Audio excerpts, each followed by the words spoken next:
Okay, we are at the top of the hour, so I'm going to go ahead and get swapped over to the gaming tab. Today we'll be reading a bit more of the Purgatory of the Golden Witch visual novel. Happy birthday! Well, thank you. It's not my birthday, but it is my 1-year streaming anniversary. I meant to maybe get something special prepared, but I'll tell you what I did instead. I did what I wanted to, and that is I did switch back over to my pink polo shirt. I worked on my toggles a little bit. So, if you ever have 500 points just burning a hole in your pocket, you too can now reuse the old classic, the detonate command. And I'll show you how it works. If you redeem detonate, you'll get one of these. Kerpow! Just like that. If you ever want to just blow my head up, there you go. You've now got your all-access pass. In the future, I hope to kind of automate this redeem so that somebody redeems it and then it just does it automatically. But we're still working on that one. Okay. Anyways, so we got the shirt, we got the detonate redeem back. I fixed these ears on the sides of my heads, and other than that, a few more things are being worked on. But that's where we are now. 1 year, new shirt. Anyways, let's get back to the action as far as the visual novel goes. If you were here for the last one, you know that this is a fan visual novel. It's called Purgatory of the Golden Witch. It is by Umineta on itch.io. If you're interested in playing it yourself, or perhaps leaving them a nice review, you can do that right at this link. I've got an extra large, non-transparent cup of water today, and it's kind of in the way of my computer. So if it seems like I'm ever just kind of... Oh wait, we got our first detonate. Pow! Okay. So if it ever seems like I'm just kind of like moving my head all over the place, I'm probably trying to look around this giant cup that I've chosen for my hydrate today. If you missed last stream, I also added a hydrate and a... whatchamacallit, a... stretch redeem. So if you ever think, man, he's been talking for a long time without any breaks, you now have the option to gently remind me. Alright. Well, I'm going to quickly undetonate my face, but feel free to detonate again later if you want. And I'll dihydrate. Thank you. Guess I'll die, as they say. So the story behind this visual novel so far is it takes place just after the second arc of Umineko. It's before Virgilia or anybody like that appears. The idea is they have introduced Battler an ally, seemingly, named Virgilius, who is another, the older brother of Erica. And we have the interesting subplot that everything seems to be sort of centered around the same events as one of the later chapters of Umineko. Oh, hey, okay, thank you very much. Yep, 1 year been doing this. Pretty much same old person I've always been, I think. Although now we're back to the pink shirt, but other than that, because it is spring, so I didn't want to keep wearing that jacket. But you know, fun fact. If you want to make me continue to wear the jacket even though it's not seasonally appropriate, there is a redeem for that, and I can still do it. I just wear it right over my shirt. And like Umineko, nothing ever bad happened ever. Right? Yeah, I think this family conference is going to be one for the records. It's going to be the first family conference where nothing bad happened. We're all looking forward to seeing everybody patch everything up. That's right. If you are so inclined, you can now pay $500 to blow my head up at any time. In the future, I'll try to automate that and maybe give it a cool noise, but that's as it is. Wow, thank you, Kay. That's very nice of you. 5 gift subs. I thank you again. Speaking of Kay here, I still owe Kay a doodle from last stream. I think I'll probably get that done at lunch tomorrow. But yeah, thank you. I've always appreciated you being here. Okay, why don't we get to the reading? It's kind of weird. I clicked on the Okay, there. I was worried we were going to have technical issues again. Last time I tried to read this visual novel, we opened up with a few. Alright, let's go to our latest save, which is this one. We had just seen Natsuhi receive another one of these ominous letters from a mysterious person who has yet to be identified. If you know anything about Uminiko's other chapters, you might correlate these letters with Natsuhi's mysterious child that she attempted to murder when she was younger. 1 minute in and I already broke it. Yep. I actually broke my entire monitor there, and that's what you were seeing on screen. But we're just going to power through it all the same.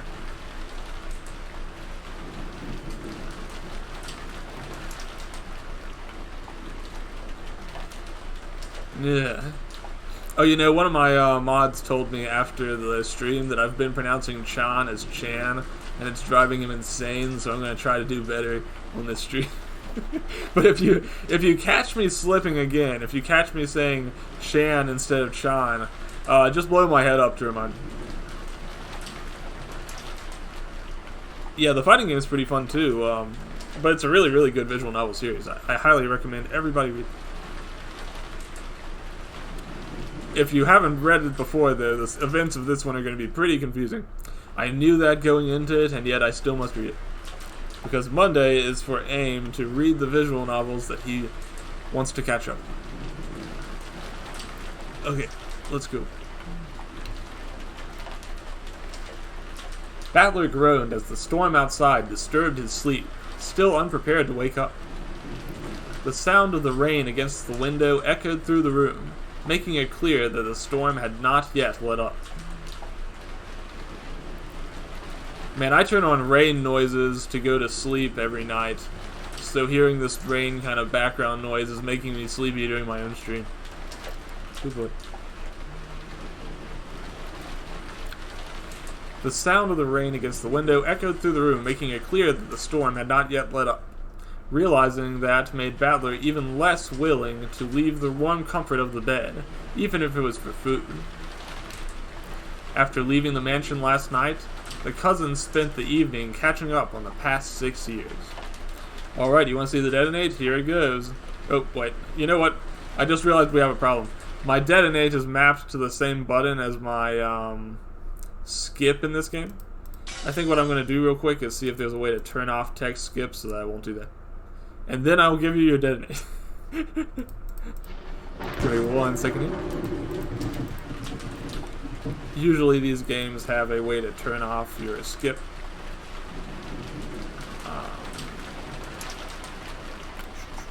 Let's see. There we go. Yep, I think that'll turn off any form of skipping. Let me try real quick. Nope, it didn't. Shoot. Okay, I'm gonna do it real quick. Ah, there we go. Sorry about that. I'm gonna have to fix that for next stream. Right now, my detonate is mapped to Control Plus, but Control makes me fast forward in this thing, so it's been a little bit problematic. Okay, but anyways, let's read for a little bit longer. Alright. After leaving the mansion last night, the cousins spent the evening catching up on the past 6 years. Just as Jessica had predicted, plenty of questions were bombarded at Battler. His life was a fascinating point of discussion, as he had spent the past few years of it using his mother's maiden name and living a modest life compared to the time he was living as an Ushiramiya. The guest, Virgilius, came from a well-off family as well, but it was nothing compared to the Ushiramiya family's wealth. So of course he was bombarded with questions too, making the room vivid and lively for a few long hours. Maria was the first to leave once it became too late for her to stay. Rosa arrived at the cousins' room and took her to their prepared room, allowing the adult cousins to discuss topics that would have been unsuitable for Maria. Virgilius was the second to go.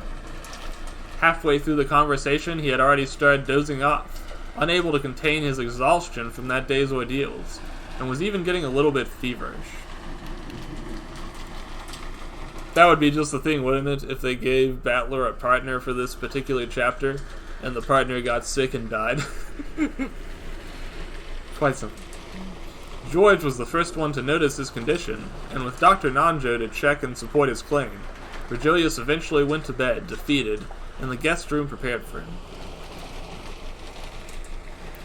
Battler himself didn't realize just how exhausted he was until his head hit the pillow.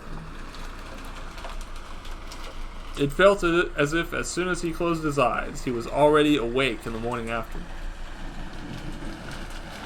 Eventually, he slowly opened his eyes and forced himself to turn over to the beds where Jessica and George were sleeping. If he had a say in the matter, he would have stayed in bed all morning, but with no one there to wake them up, he took it on himself to be in charge.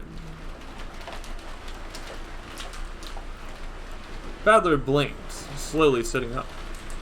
Both George and Jessica's beds were already empty. They had been neatly made, as though both of them had been absent for a while. He glanced at the clock. Only 7 o'clock. Not very late at all, he thought. Was he just sleeping so soundly that none of them wanted to wake him up? Or maybe they just went to check on the guest and decided to let Battler sleep to him.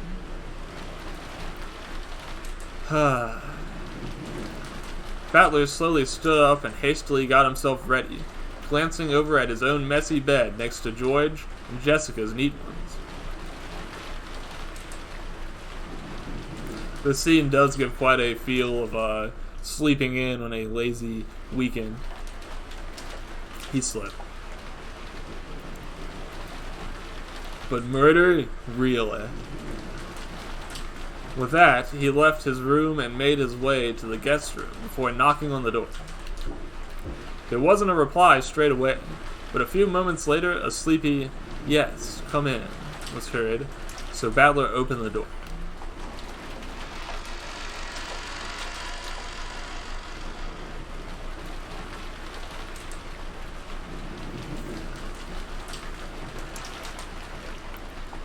"Ah, it's just you. I figured Jessica and Annie Key'd be here too. Sorry, did I wake you up?" "It's alright. I've slept more than plenty. Weren't those two with you?" "Ah, well, yeah, but they seem to have abandoned me, so I figured they came over to check on you." "Looks like they left you behind too. I knew Jessica would probably just leave without me, but I figured she would have brought you along. Hee.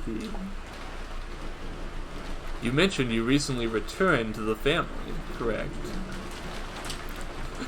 Yeah, this is the continuation of the in-progress Virgilius seduction. Hopefully you'll enjoy it. "Perhaps they're planning some surprise that means they had to wake up early." No way! That's way too cheesy for even me to handle. If they wanted to hold some kind of surprise party for me, I think I'd die of embarrassment. "Well, you seem to have been something of a show-off in the past. Maybe they still think you're like that." "No, please, forget everything they told you last night. It's all slander. They're all just smearing my good name."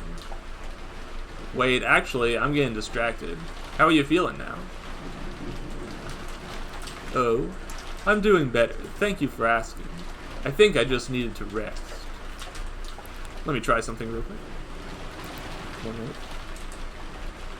Okay, if I click out for a second and then click back in, I can be slightly less distracting in my attempts to undetonate. I'm not exactly an athlete, so I think I swam enough yesterday for the rest of my life. "Ah, I get it. I'd say I'm a pretty good swimmer, but after an experience like yours, I'd never want to look at the ocean again." He's a pretty good swimmer, but he doesn't like boats. I guess the two are not mutually exclusive. The two enjoyed a casual conversation for a couple of minutes. However, they were interrupted by a knock and Ava's voice. Ava's voice. In my last visual novel reading, I was trying to do something as Ava, and it really is hard for me to get any kind of voice that I'm happy with. So, pardon me for a bit on this one. Virgilius-kun, Battler-kun, are you two there? Yeah, what's up? The atmosphere in the room had been surprisingly bright, but that quickly changed when they saw Ava's concerned expression. Have either of you seen Hideyoshi? I couldn't find him when I woke up this morning. Hideyoshi Oji-san woke up early too. I couldn't find George or Jessica when I woke up either. Maybe he saw how well you slept and didn't want to wake you up? My husband wouldn't just leave me behind like that. Anyway, I went to go check on the others too. Rosa and Maria-chan had only just woken up, but Kyrie-san and your dad were missing. Yeah, you could say that one in red. Hideyoshi is the ultimate husband. He wouldn't leave without checking on his wife. Kyrie and my dad. Hee hee hee. Maybe there is going to be some corny party for me at the mansion. Did you not hear anything? Sorry, I was sleeping so soundly that I didn't hear Jessica or George leave.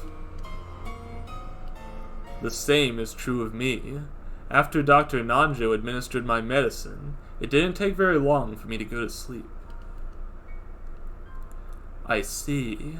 I'll be going to the mansion to see what's going on. When you're ready, you can come too. Before either of them had a chance to reply, she had already left the room.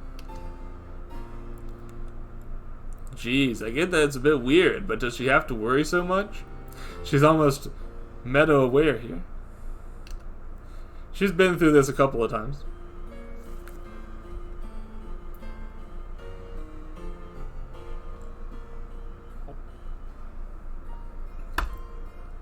She seemed to be getting rather worked up about the situation from yesterday. Maybe she's still on edge. Battler couldn't help but go quiet and lose himself in his thoughts. The mysteries of the umbrella and the letter were largely ignored by the cousins, who were more interested in discussing their previous experiences, playing games, and enjoying their rare meetup. But for the adults, it wasn't a matter they could simply ignore.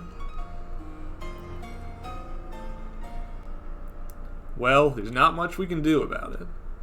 If it's a prank orchestrated by the servants and grandfather, then there's no way they'd admit it. Hell, it'd probably be kind of mean to pressure them about something they were ordered to do. Sometimes we do become a little lost in thought. Okay, bring him back, boys. Let's see. So, Ushiramiya Kenzo is the kind of man to orchestrate pranks like this. This island must be rather lively, then. Still, though, I would expect the members of this family to anticipate things like that. Battler couldn't shake a sense of uneasiness. The people who left early had nothing in common. Had it just been George and Jessica, he could have assumed that they were working on some ridiculous prank to embarrass him. He could even see Rudolph and Kyrie getting in on something like that, but there's no point overthinking it. We should just go to the mansion and see what's going on for ourselves. Or actually, would it be more appropriate for me to wait here? It may be a family matter, after all. You make it sound more embarrassing than it is. Ava Basan is already on her way, so we should go join her. Battler grinned, but that uncertain air continued to linger.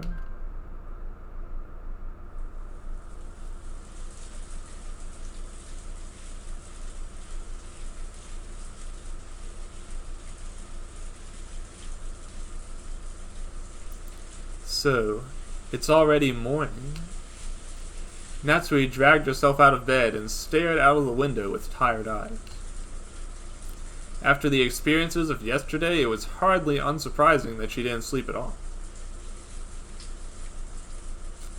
That might should be hardly surprising. I should probably be taking some notes. I know that they said that if there were any typos in this, they wanted to be informed. Maybe I'll watch it back later and do that. Locking the door hadn't assuaged the fear that a new mysterious letter would appear in her room to torment her overnight. When the thought crossed her mind, she naturally began to search the room. She had hidden the first 2 letters in a jewelry box, but there wasn't a third one. Natsui finally felt as though she could let out a sigh of relief, when a sudden knock caused her heart to leap out of her chest. I got back to work on writing my own visual novel today as well. I finally have enough of the art done to kind of go to the next part. But man, I forgot how much annoyance there is in just like slotting in the pictures and the sound and everything like that.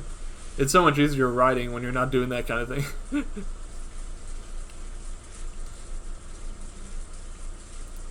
But anyways, it's progress. Good morning, madam. It's Genji. Natsui opened the door, and was thankfully greeted with a familiar face. Genji, good morning. Is it time for breakfast yet? Have the guests been called over? Genji's lack of an answer caused Natsui to feel tense. Is there an issue, Genji? I had gone to wake up Kraus-sama before I did you, but something about his room was bizarre. I believe you should see it for yourself. For myself? Natsui felt shivers run cold down her spine as she followed Genji to Kraus's study.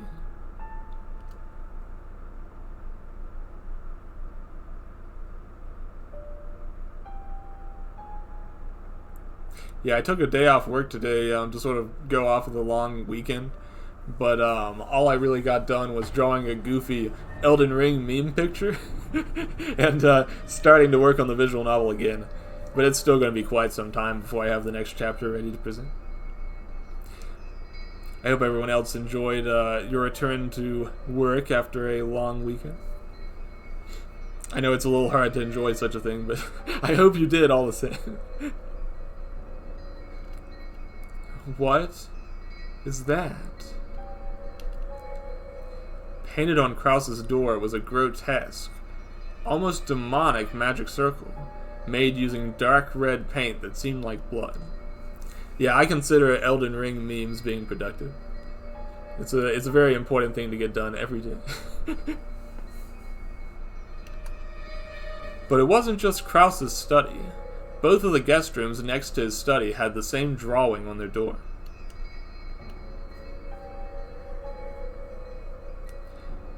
What is the meaning of this, Genji?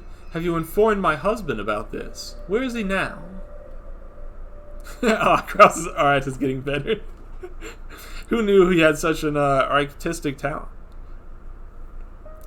I guess he got it from Kenzo.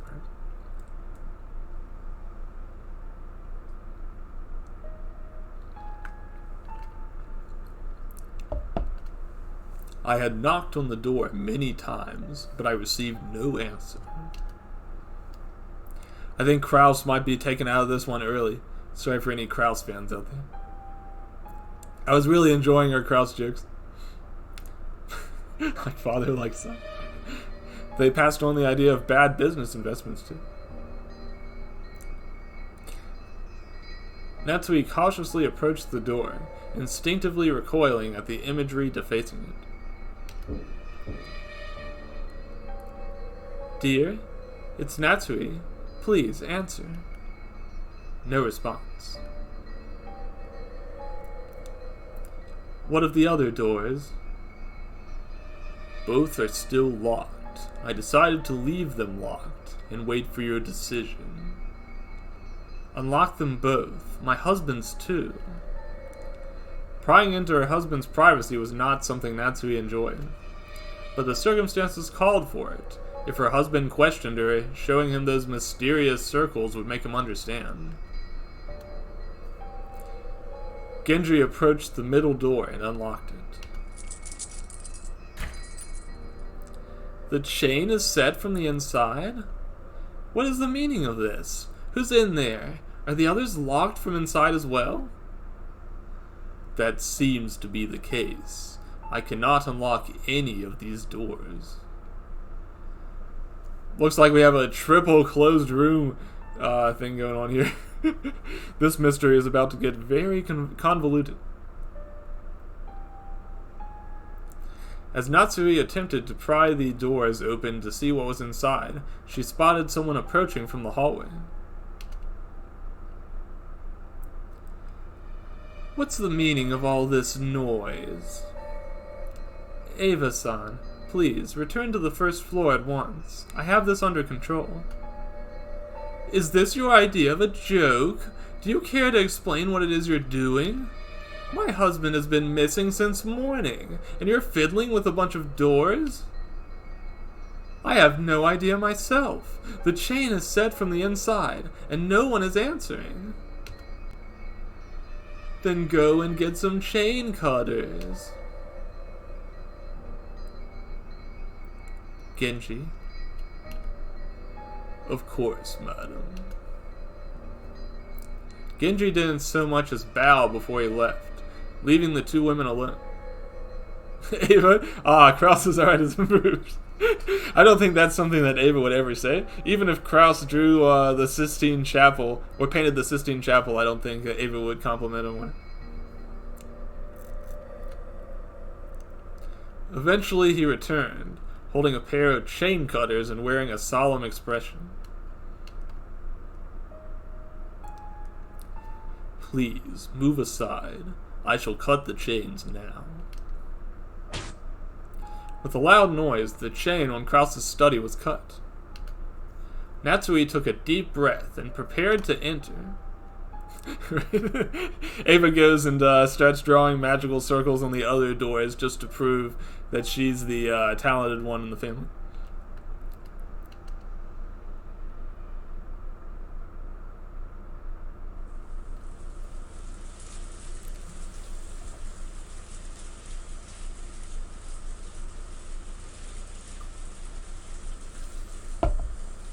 This just won't stop. Is it really going to continue until tomorrow? Must be rough on you, being so far from home in this weather. Battler and Virgilius made their way through the garden in the rain. The ultimate buddy cop duo of Battler and Virgilius. Rosa and Maria were taking a while, so the pair decided to exit on their own and walk to the mansion.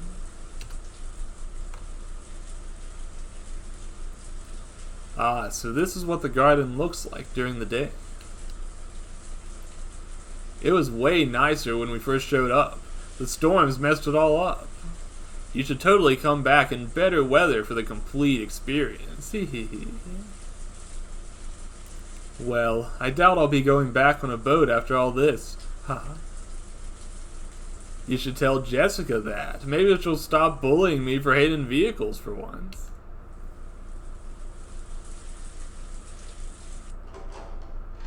Boats are the true criminals in this story. If you haven't caught on to that yet. As the two entered, there was complete silence, until a few moments later, they heard muffled noises. Sounds like it came from upstairs. Yeah. When they went upstairs, they eventually came across Kumasawa and Shannon, stood in the corridor next to a trio of open doors. Kumasawa had covered her mouth with her hands in an obvious state of distress, and Shannon was clutching her skirt, hanging her head. That muffled noise was the sound of tears. Who was crying, and why? With the doors opened, it was hard to notice the crimson symbols painted on them, but as soon as Battler noticed it, he rushed over. It was Kumasawa who had noticed the two boys, and weakly raised her hands as though defending them from the room. Battler-kun, Virgilius-kun, you two, you mustn't. Huh? What the hell?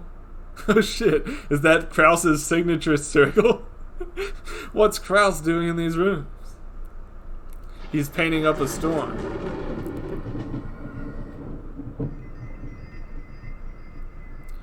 The room was covered with Umineko BG blood.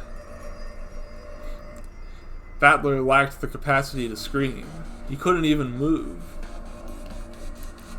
In the room on the left, he could see Natsui crying over a bed, sullied with blood. Resting on that bed was Krause. His face was peaceful as though resting, but there was a wound on his neck. No, not just his neck. The price for art. Oh no. That's what this whole story has always been about. The real mystery. The murder was Krause all along. His clothes were still intact, but soaked with blood. It was hard to tell where he had been wounded, and where it was just blood that had soaked him. With that much blood, did he even have any left in his body? It looked as though every drop had been removed from his body and was dripping slowly from the sheets. He's been juiced, like a pomegranate. Yeah, I don't know who could have seen this coming. Anyone looking wouldn't have been able to guess they were once wives. Vampires. And not just vampires, sloppy vampires. You know who I blame this on? Morbius.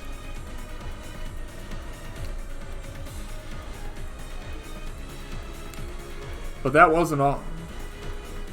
In the room over, Ava was with Nanjo, who was trying to restrain her from approaching the bed as she cried in agony. On the bed in the guest room was Hideyoshi, in a condition just like Krause's. His body lay gracefully, but the blood that painted the scenery around him made the scene horrific to watch. There was no one alive in the last room. Of course, there were corpses. There was a similarly grotesque scene. It was simply that the person whose role it was to mourn the deceased had yet to enter. Battler-sama, you mustn't. Shannon attempted to warn Battler, but he pushed her aside and simply stared at the corpse of his dad, resting on the bed. It's not a great day for dads. That's all three of them, I think. Yep. You figured lying them all down all peacefully like they're asleep would make it look nicer. Yeah, we're jamming out to those classic Umineko BGMs right now. I'm very bad at naming the BGMs, but this is definitely one of the classics. That's great. That's just great. You figured it'd make them look like they had a peaceful death, didn't you? What the hell? Battler screamed as hard as his lungs could manage, holding onto his head with shaking hands. You know what they say, you can't spell dead without death. It's true, it's true. Unfortunately, if I'd read this just last weekend instead, maybe we could have thought there was some sort of resurrection coming, but now it just wouldn't be thematic. The moments passed. Oh hey, I did know that one, I should have said.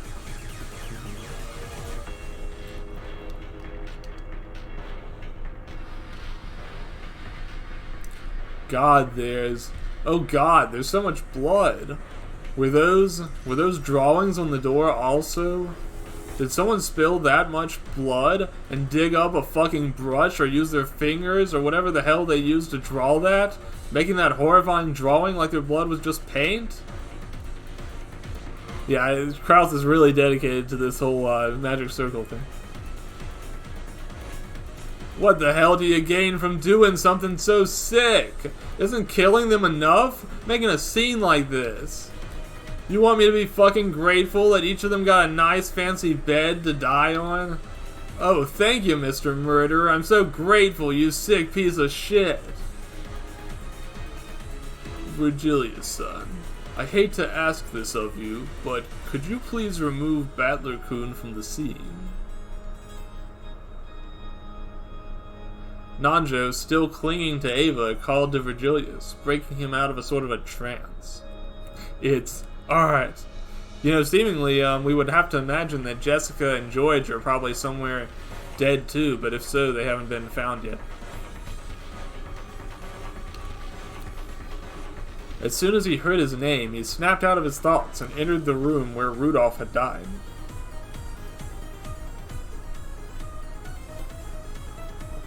Hey, let's be proper here. The room where Rudolph and Kyrie had died.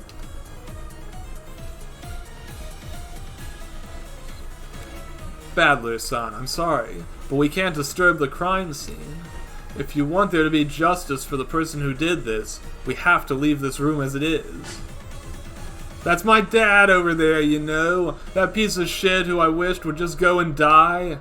But for him to actually kick the bucket and die off like that, damn it, damn it. Damn it, damn it, I won't cry. I can't cry until the sick murderer who did this will pay. Damn it, damn it. Blah, blah, blah. Now he will never join the reindeer games, Jay. Poor Rudolph. If only it was just his nose that was red, but it sounds like it's a lot more than that. He grabbed Virgilius's shoulder with an iron grip, leading the boy to recoil at the intensity of Battler's anger. Battler already failed his no-cry challenge, unfortunately. I'll find them myself. I'll find the bastard who killed them, and I'll kill them myself if I have to. Battler-kun. Natsui entered the room, her eyes still red from crying. You cannot stay in here. Your father, he wouldn't want you to see him like this. My old bastard's already dead. He doesn't want anything. You can't piss me off or play his shitty little games anymore. He told me to come back and begged, and then he went and died on me. God damn it! Damn it! Making the father of all art pieces here. Well, you can't paint doors without breaking a few eggs. That's what they say.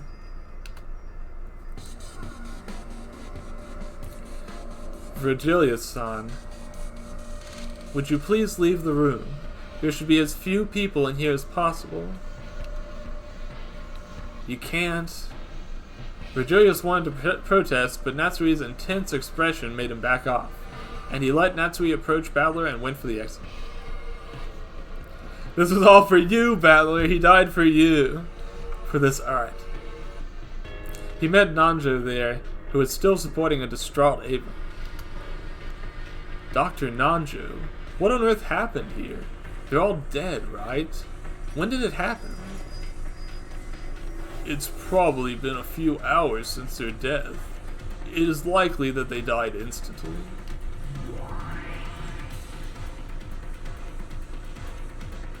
The classic Nanjo autopsy. You bastard. Even when you let them die in bed, you can't give them graceful deaths. All you ever do is complain, Battler. Can't you even be at least a little bit grateful? I promised you and the newbie a warm welcome, and I thought that we needed an opener that was much easier on the eyes. Look, they still have their faces and stomachs this time, right? Isn't it the best? Yeah, ha ha ha ha. Oh yeah, it's just amazing, you piece of shit. I hope you're looking forward to when I crush your face and rip out your guts and decorate it all with tacky magic circles. Hey, he inherited the family art. It sounds like we're not going to be at the end of the magic circles yet anyway.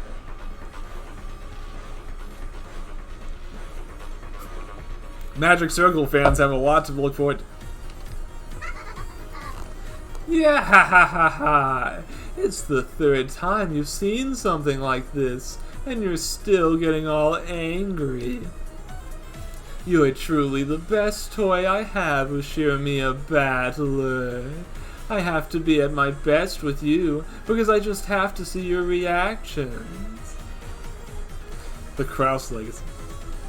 After all, it seems like Jessica might not be around to carry it on. How tasteless.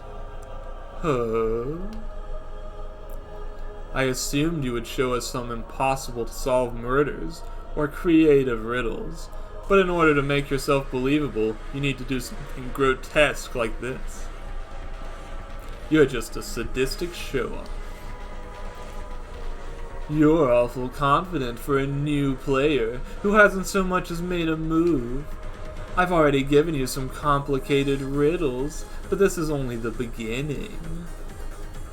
Battler must remember by now, right? The epitaph must be followed for my revival ceremony to be completed, right? On the first sacrifice, offer the 6 chosen by the key. Unless you've forgotten how to count, then surely you must have noticed by now, right? So there's yet more victims. Wouldn't you like to know? Yeah! Yeah! The first twilight has only just begun, you two. There's still a lot more to see. Why don't you two start playing detective? Yeah!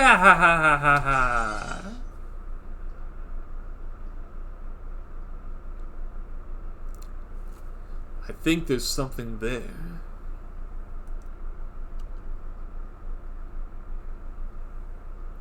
Virgilia suddenly pointed to the inner side of the door. It was hard to see at first, but there was something on the floor. It was an envelope. Boy, there's a lot of letters in this one. Many, many envelopes to collect. Isn't this like the letter from last night's? Move aside. Natsui almost pushed Virgilius out of the way as she rushed to the guest room where Rudolph was put to rest, and snatched the envelope from the floor. It had to have been that person. It was that person who was responsible. There's no other logical explanation. It has to be that person who took them all away. Natsui hurriedly tore the letter open, carefully so that others could not see its contents. What's it say? E-L. E-L fudge. Probably not. L. No, it's just 2 letters. E and L. Battler quickly went to Natsui's side, inspecting the letter. True to her word, all the letter contained was 2 capital letters. Damn it, is this another sick joke? Is the culprit trying to play some game with us? You don't think there are letters in the other rooms, do you? As Shannon suggested, Ava went to the middle guest room, and Battler went to Krause's. Found one. There's only 2 letters, A and P. Leap, maybe.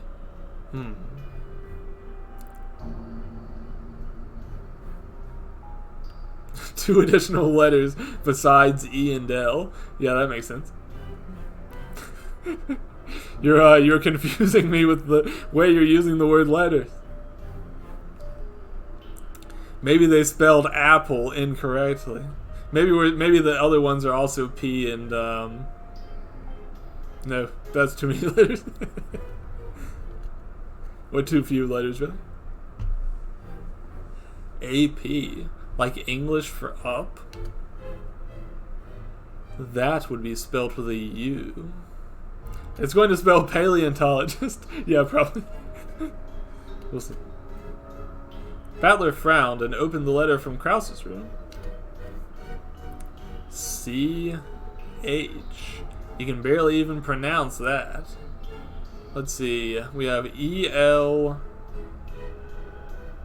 A, P, and C, H. Pleach. No, that doesn't make sense. Maybe they meant to say preach, but it's pronounced in the English way. I don't know. Maybe it says... Nope, that doesn't work. I'll keep thinking about it.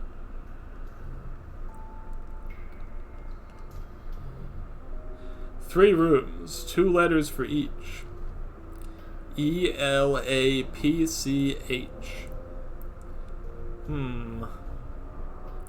What could that be?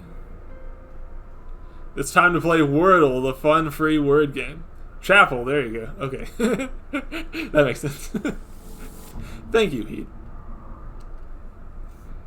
Was it some kind of hint from the culprit? No, if they wanted to be caught, they'd make it easier, right?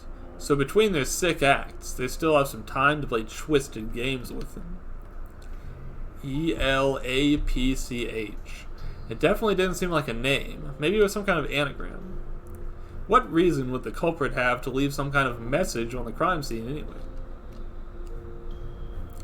If the letters are in English, then we should think in English too. Virgilius muttered to himself, causing Battler's attention to shift to him. English. That would mean the characters are written from left to right. The left room was Krause's, so he should start from there. C, then H. C-H-A-P. P-E-L. Chapel. Chapel. The letter it says... Thinking English. Correct. You know, this is an interesting story in that it was presumably made in English and only in English, and has not been translated to other languages, at least not yet. So that differentiates it a bit from the original stories, which had Japanese puzzles with some like English mixed in, which made the English parts of the puzzles very easy for English speakers, and the Japanese parts almost impossible, and vice versa for Japanese readers. It was quite interesting. There's a chapel on this island, you know, but it hasn't been used in a while. Chappie. That's the answer. George. Ava muttered to herself before dashing off wordlessly. Hey, Ava Basan, wait! Entry to the chapel is impossible without the key. And where is that right now? I believe it's in the servants' room. I'll bring it at once. Shannon made a dash downstairs, and Battler grasped the paper, gritting his teeth. Everyone, let's follow after Evo Basan. Virgilius and Natsui could only nod, and quickly followed after Battler, who was escorted by Genji, Kumasawa, and Nanjo.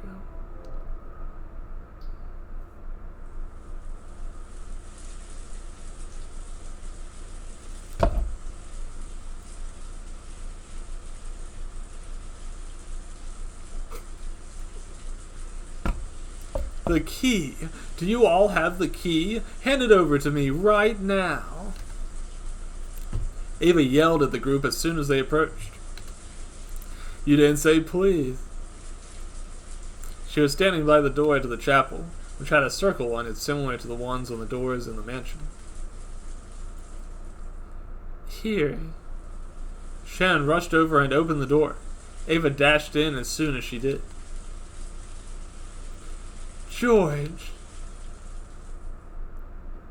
The rest ran inside after her. The inside of the chapel was empty. It's empty. Then search everywhere. Everyone began to rapidly search the chapel, under the chairs, behind the altar. I found another envelope. She was already tearing it open as she yelled, causing everyone to pause. Before they had a chance to ask Ava about its contents, she threw it to the floor and ran out again. Ava Basan, damn it, not again. What to say this time? Virgilius quickly lifted it up from the ground. Congratulations on making it here. Unfortunately, I changed my mind about the location. Go back to the beginning, okay? It's signed by Beatrice. Changed your mind? Go back where it began? You can't be serious. Seems like the witch is up to a little trickery to me. Just like Ava, Battler ran back to the mansion, followed closely by the others. Before he even made it upstairs, he could hear Ava's wretched cries. Each of the 3 rooms now contained an additional corpse. What? Wait a minute. Each one contained an additional corpse? Wouldn't that make 7 corpses? In Krause's room was now the corpse of Jessica, resting in a large puddle of blood next to Krause. Next to Hideyoshi was George's body, similarly resting in blood. And next to Rudolph was a similarly unmoving Kyrie. It's weird, I thought Kyrie was already found dead, but I guess I was incorrect on that assumption. Sucks to be Battler right now. God damn it, I bet you think this is funny, huh? Making us run around like headless chickens just for a laugh. God, I bet it's absolutely hilarious. It's so funny, I hope you'll laugh until you suffocate on your own breath and die. Come now, Battler. You mustn't be like that. I didn't even defile the corpses this time, and I was even nice and picky with my victims. You've noticed my lovely selection, right? Yeah, ha ha ha ha. In a cosmic sort of way, yes. I bet it is lots of fun being a witch. What the hell are you talking about, you old hag? So you haven't noticed yet, have you? Maybe our special guest can clue us in, Beatrice turned to Virgilius, flashing a wide grin, who only narrowed his eyes in return. There's something wrong about one of the pairs. What are you talking about? The first 3 deceased were the adult men of the Ushiramiyas, Krause-san, Hideyoshi-san, and Rudolph-san. Now their children have joined them, except Rudolph, because you, Battler-san, are still alive. Ding dong, 10 points for Virgilius. Up until now, the victims of the first Twilight were random, since there were no requirements for who had to die. This time, I decided that the fathers should die with their children. Isn't it beautifully tragic? Doesn't it mean they can be together until the end, so they could ask, "Please call me father" one final time, as they meet their ends? Yeah, ha ha ha ha ha. Then what the hell am I still doing here? What the hell is wrong with you getting off on separating families like this? Go ahead and kill me and complete your messed up little set already. Well, I had considered it, but unfortunately you're protected. Maria gave you that good luck charm, so even if I wanted you to join in, my hands were tied. Don't you feel lucky? Believing in magic got your life saved, right? Maybe if you were to believe in me, not just you, but all of your loved ones could have been saved. Oh, but it's too late now, isn't it? Yes, it's far too late indeed. This is the path you chose, after all. The path of torment and suffering is the one you chose yourself. After all, if you had submitted to me, we wouldn't have to do this.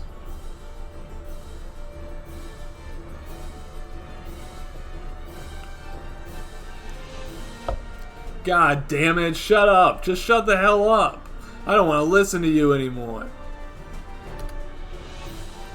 Battler-san, if you keep letting you get to her like this, you won't be able to do anything. That's easy for you to say. That's not your family being massacred out there, right? Battler, I believe in magic even less now. Right?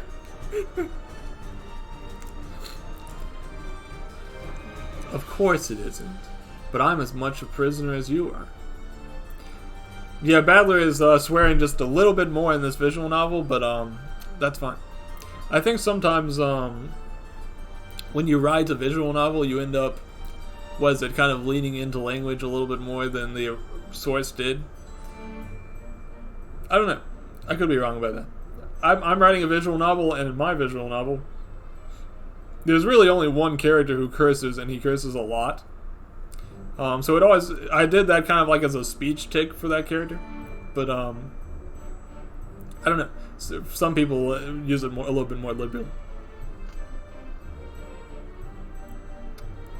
It is kind of the easiest way to lend a sort of a shout to a character's dialogue to make it obvious that they're supposed to be like yelling and heated. Cursing in my custom Rakanjima church. If that's the worst thing that happens on Rokenjima, we'll all be happy. You're ruining my fun, Virgilius. You haven't shed but one tear, you know. Are you so detached that you don't even care about anyone at all? I'm feeling both the pain of Battler-san and the other Ushiromiyas. However, the thought of bringing you any sort of happiness by showing outward sadness makes me want to throw up, so I'm keeping it to myself. Liar! I bet you're so excited that things are finally moving, right? The closer you get to denying me, the closer you get to going home after all. Somewhere deep inside you, I bet you're happy, right? So happy you have to resist from shaking from excitement. Hee. Wow, Battler-san really wasn't lying when he said you're a sick bastard. I hope you die soon. You should die now. Virgilius, I feel their pain. Quite literally, in fact. It's very painful. I need to lay down. Yeah, Peace Virgilius still has a fever, I think. Hopefully things will end better for Virgilius than they did for Battler's other Chapter 3 companion. Or Chapter 4. Battler-san, are you feeling calmer now? Yeah, I'm alright. It's our move, so I should keep myself calm. Battler, who had moments ago been overtaken by a storm of emotion, seemed to once again gain focus and took a seat in front of his opponent.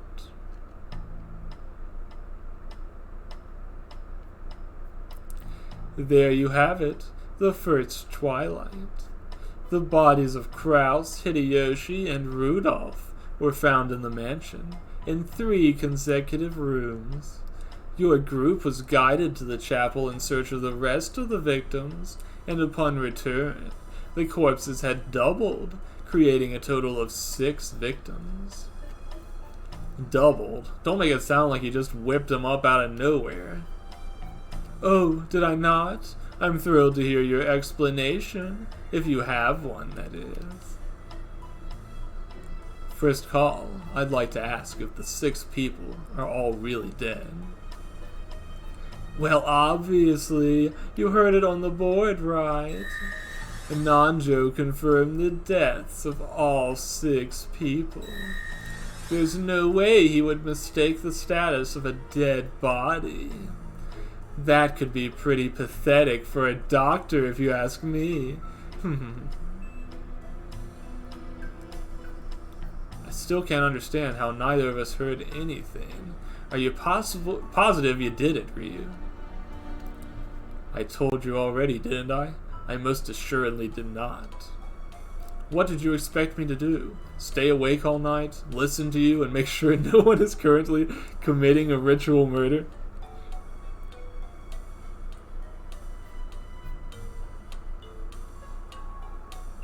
I guess that doesn't run in the family. I could barely keep myself awake long before that, anyway. Right, sorry. Besides, it's unlikely the murder was committed at the guest house. They were most likely lured to the main house somehow, and were killed there. Even if that's the case, you can't explain how the chains were locked from the inside, right? Badler is quite familiar with my closed rooms, but he still can't figure those out. If the culprit lured them out, maybe they were attacked outside the room. Then they ran and hid in the guest rooms, locking the doors from inside to prevent the culprit from chasing them before they died. And not one of them left any bloodstains outside the room. If we follow my theory, then the culprit could have cleaned up all the evidence from the outside. Doors are kinky? I wonder. There are a lot of chains involved, I suppose. The same would be true of Jessica, George, and Kyrie. They were all attacked beforehand, and when we were on the way to the chapel, they went to the mansion rooms. Oh, that won't do. Kraus, Hideyoshi, Rudolph, George, Jessica, and Kyrie died instantly. And before you get any funny ideas, by instant I mean that they immediately reached a condition in which they couldn't walk or reach another place by themselves. Damn it, what about a method to lock the door from outside, like with a magnet? The magnet explanation. It was all magnets. You'll have to do better than that. The chains can only be set from inside. Someone was hiding in the room when the corpses were found, and that's how they were locked from the inside. Would that even be able to solve all 3 murders and not just one? Besides, no one was hiding inside the rooms at the time of discovery. Oh wow, actually that one was a little bit painful. I thought there was a chance somebody was hiding underneath the beds or something with another corpse, and then once everybody left, maybe they came out and retrieved the corpses. But that seems to kill that possibility.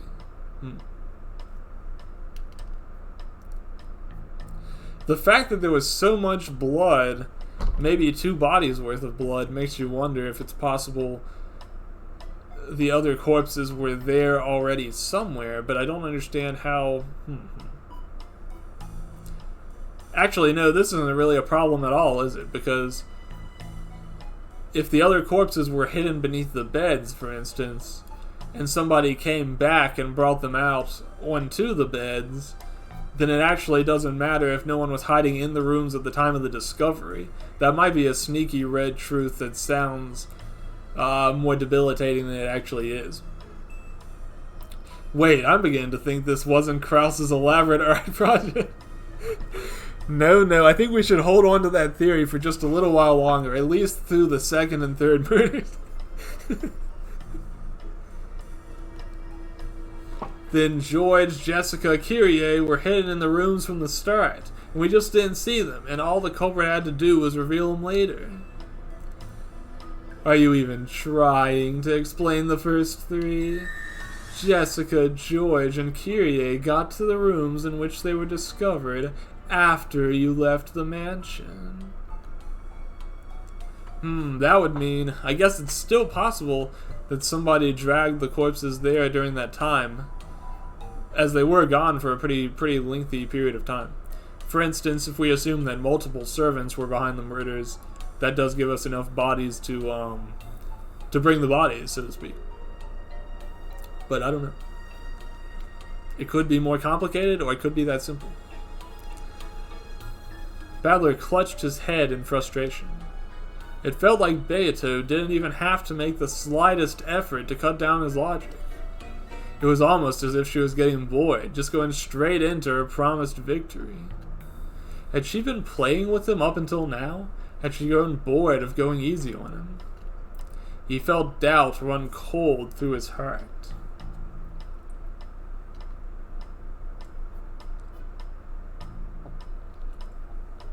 Had he truly managed to rise up from his previous defeat? It was like she said. Even this far in, he had yet to solve but one mystery, so it's not like he could act like he had learned anything from last time. All he could do was struggle in the red string Beato wrapped around him. The more of them there were, the harder it was to move, to think. Damn it, think, Battler, think! To Battler, not thinking means losing, and that's a result he cannot allow. But at this point, it felt like everything he said only dug him deeper, tied him further in Beato's web, making it harder to see or hear any non-red truth.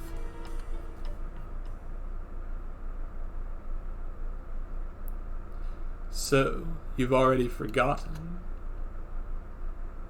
Huh? Virgilius, who had remained silent, watching the two's actions, finally spoke.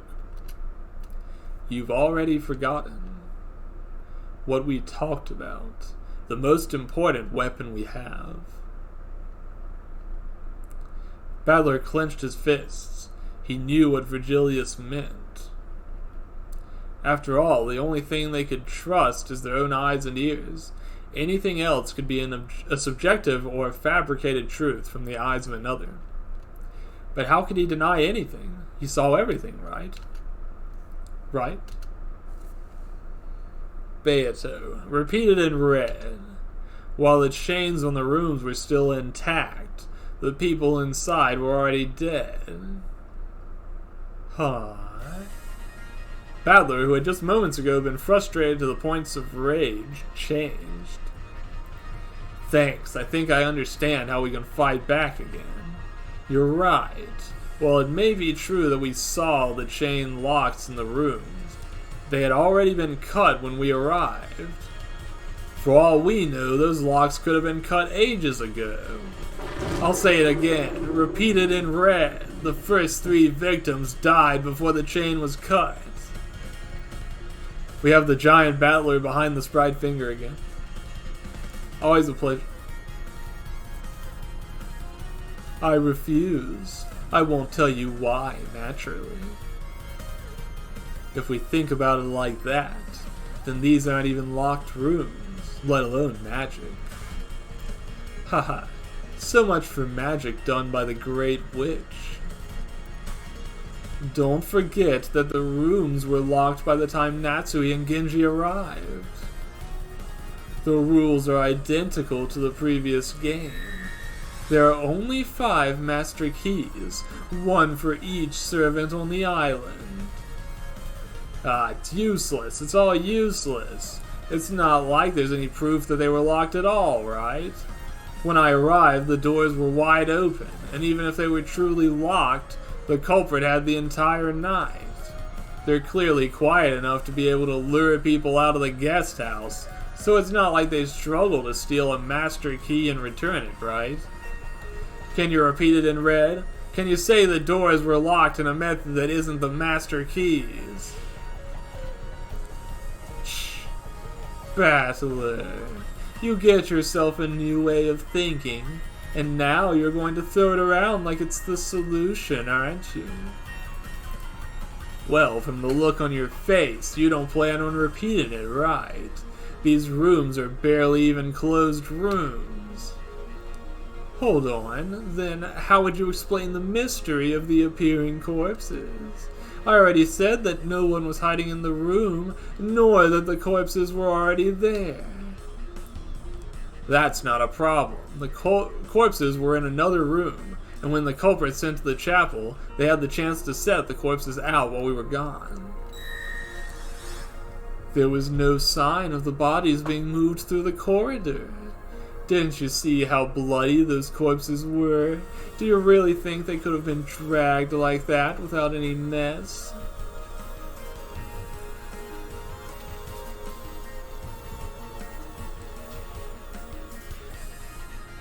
If you'll allow me to speak, if you were to put enough trash bags around the body, then that would keep both the culprit and the floor clean, right?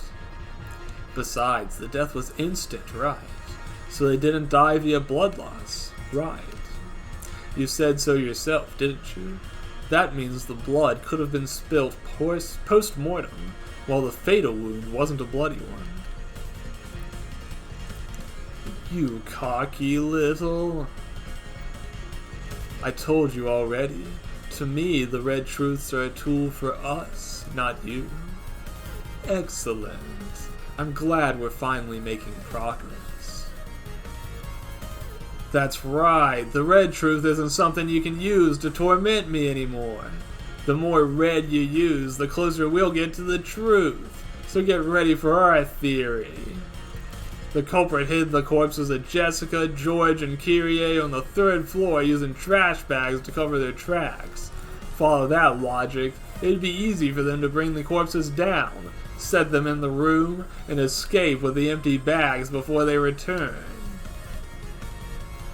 It would also neatly explain that little game of tag the culprit prepared for us, alongside hiding the letter in the chapel to buy them more time.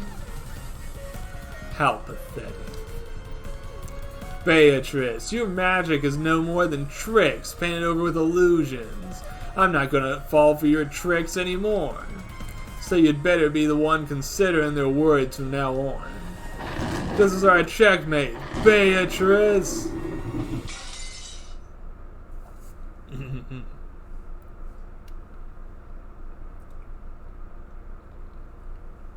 Pretty quick checkmate there, if you ask me. Is Kraus the one painting the illusions over lies and riddles? I guess we'll find out in the chapter to come.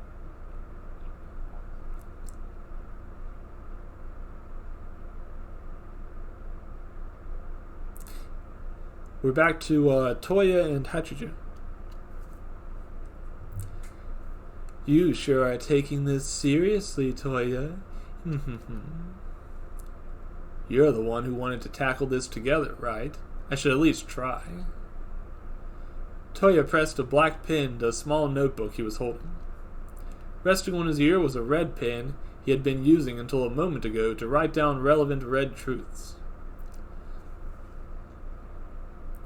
I suppose you want to prove you're smarter than the you in the story. Badler's just tired of the misconceptions people have.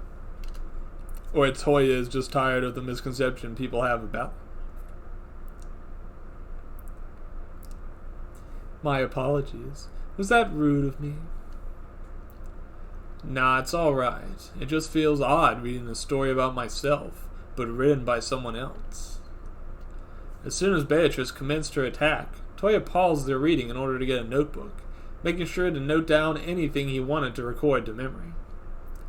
Ultimately, the man who did this was not part of the story. Yes, this story was not about Hachijo Toya. Hachijo Toya shed no tears when his father died. Hachijo Toya felt no pain when his family members were defiled by the witch. Hachijo Toya didn't feel the least bit uncomfortable when the version of himself in the story suffered. There was a barrier between him and himself. For Hachijo Toya was not Ushimiru Battler. He could view this story from the sidelines and view it objectively. Well, that's what he told himself. Say, Ikiko, do you think I'm a mess? I mean, I'm sat here with you, reading some story about my family being murdered, and I can't feel anything. I just feel like I'm reading some fictional story, one that has nothing to do with reality. It is not my place to judge the coping mechanisms of others. Your past and present condition is something beyond my understanding, let alone my empathy. Nah, it's definitely messed up. Do you want to stop? We don't have to continue if you don't want to. We're only a little over an hour in. I need more stream material. Nah, I don't want to. But that's the problem, isn't it? I don't want to. Toya slammed down the notebook in frustration, clutching his head in pain. What kind of sane man can't stop reading a story about his own family being killed? Why would my first instinct be taking down a pen and writing notes as if it was just some game? He slammed the table again, his fist shaking. It was so easy for him, and that fact was his twisted proof that he was not Battler. For him, it was a constant struggle.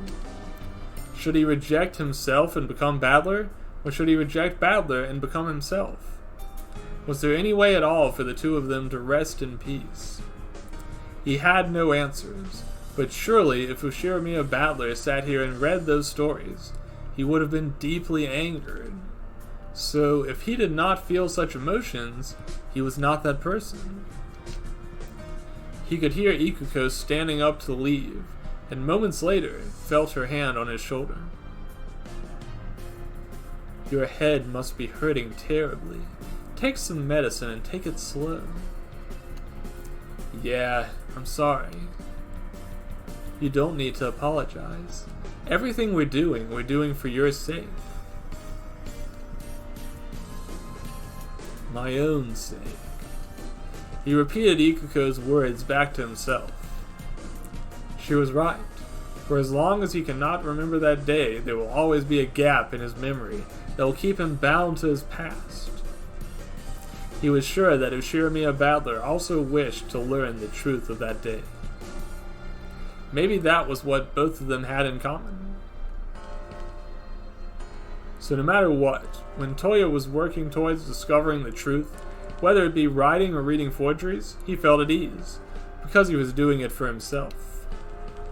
Maybe this is why he is immune to the agony of these stories, so that Battler can also learn the truth. For both of their sakes.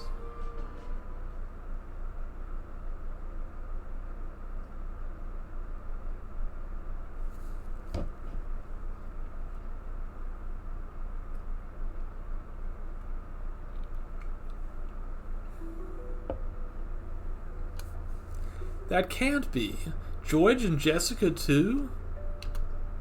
Rosa, who had only just arrived at the mansion, was met by the others on the first floor.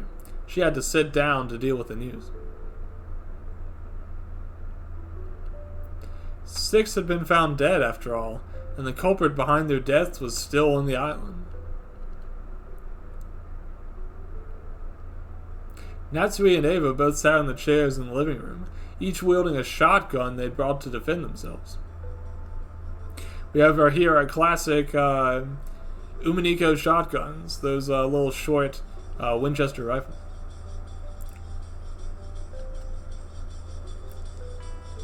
After all, the culprit still roamed free on the island.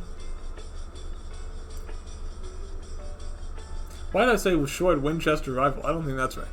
But they're basically these stubby shotguns that work best at a close range. The Umineko Dread Templar guns.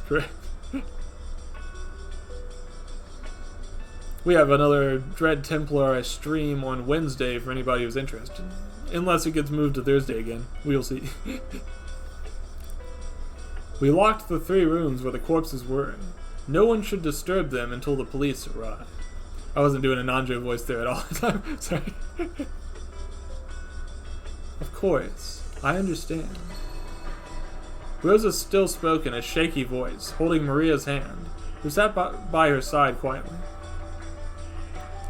So, you mean to say there's a murderer on this island, and they already killed 6 of us, without anyone knowing?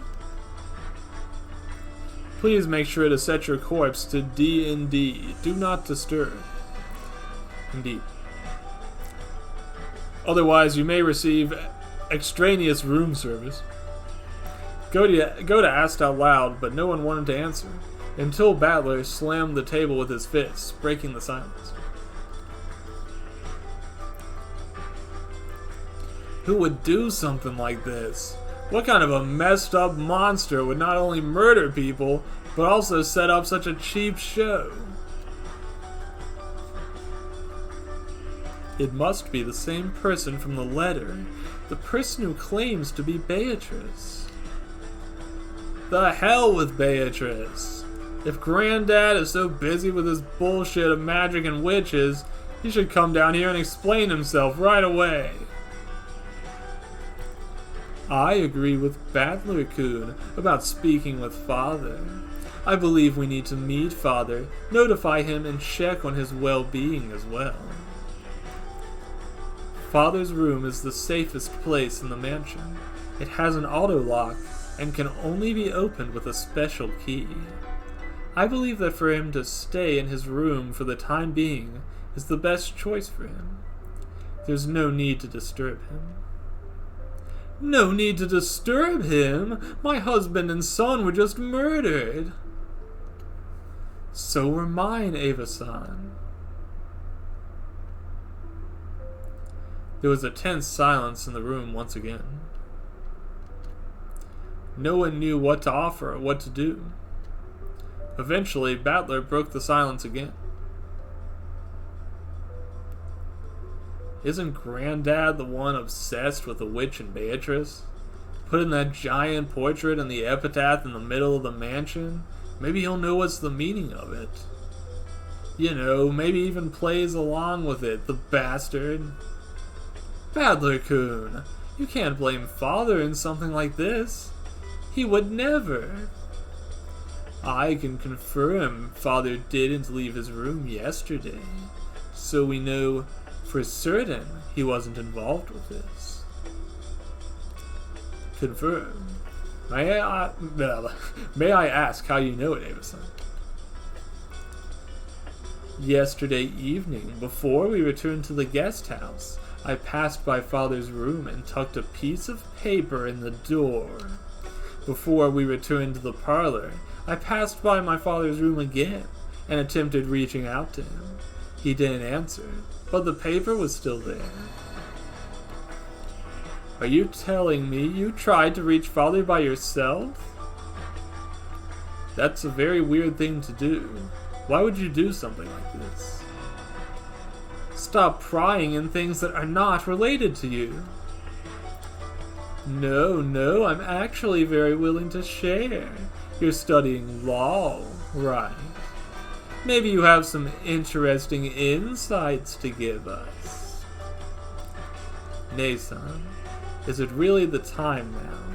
I mean, Kraus Nissan and Rudolf Nissan were both murdered. That's correct. I study law. I don't think I shared my reasons for it, though. Virgilio straightened in his seat, wearing a serious expression. Personally, I study law just in case I'm ever shipwrecked on an island and put in the middle of a family dispute over a large inheritance. You just never know when it's going to happen.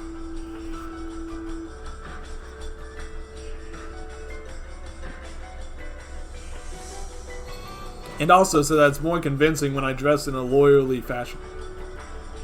Speaking of which, I heard Better Call Saul is on its final season right now. I wish I was caught up with that shit. The first season was really good, but I have not been keeping up on it. Definitely one of the all-time classics. Virgilio straightened in his seat, wearing a serious expression. Oh hey, Gua, good to see you. Thanks for the anniversary wishes. Yeah, we're taking it pretty easy today for the anniversary. Just reading a little bit of this VN. I switched shirts. I put my Detonate Redeem back on. And that's about the extent of it. But I hope you're having a fantastic Monday.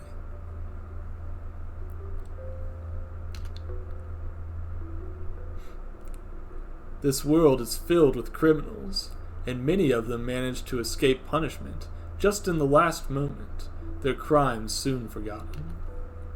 I want to be there and stop them from escaping it. Virgilia sounds a little bit like the Batman. Vengeance and all that. Even if only a single person who deserves to be punished and judged will be brought to judgment by my hands, I shall be satisfied. Rips off his polo to reveal an Ace Attorney suit. I should have a suit sometime. You know, funnily enough, I've often thought about wearing like a shirt and tie instead of a polo shirt.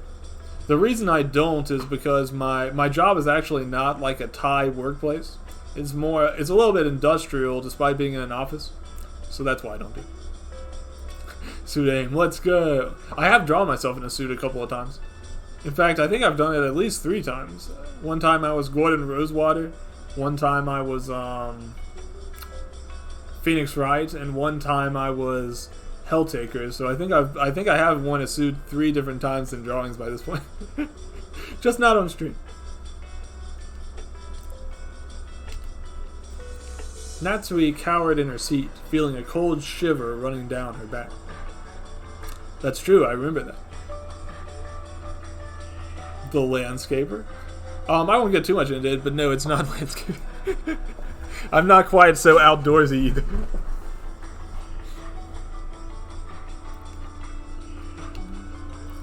Was he looking at her? He was certainly looking. I'm basically a spreadsheet cruncher. I'll leave it at that. How can he call this justice? What happens here isn't justice, it's... However, the objective right now is to stay alive, act carefully, and be ready for any attack. I also want to catch the culprit, but deducing based on emotions is pointless and dangerous. It becomes subjective and pulls you away from reality. You'll end up dyeing reality the way you want, and it'll be dyed red when your emotions control you. You're all in pain and subjectively hurt. Of course you want to find the culprit as fast as possible. Dying is a type. I'm not sure. How do you type that? Is dying spelled that way? Or are you making a joke about how a lot of people have been dying? Because I guess both are true.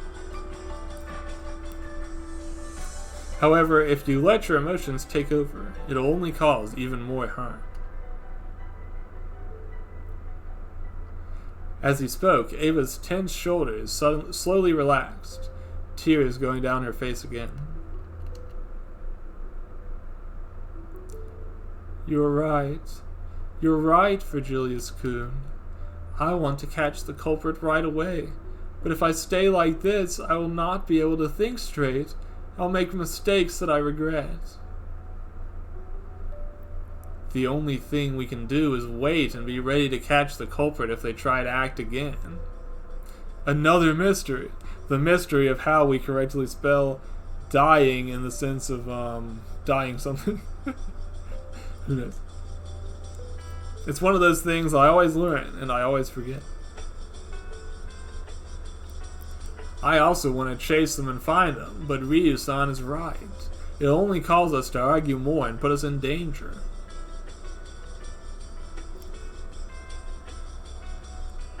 Are we all here right now? It'll probably be the safest to stick together as much as possible. Wasn't there the other boy servant, Kanon? Where is he now? I did see Kanon-kun this morning, but I haven't seen him since. I can go looking for him. I believe he's supposed to be in the servant room. Do so, and be careful on your way. Natsui gave Shannon a serious expression despite the words of concern, making Shannon hang down her head. Kanon's still out there in the rose garden. He'll be so wet and cold. How unfortunate. What if Kanon was actually hidden in the chapel and they didn't find him? The 7 murders of the first epitaph. Oh no. They completely missed the point of that first clue.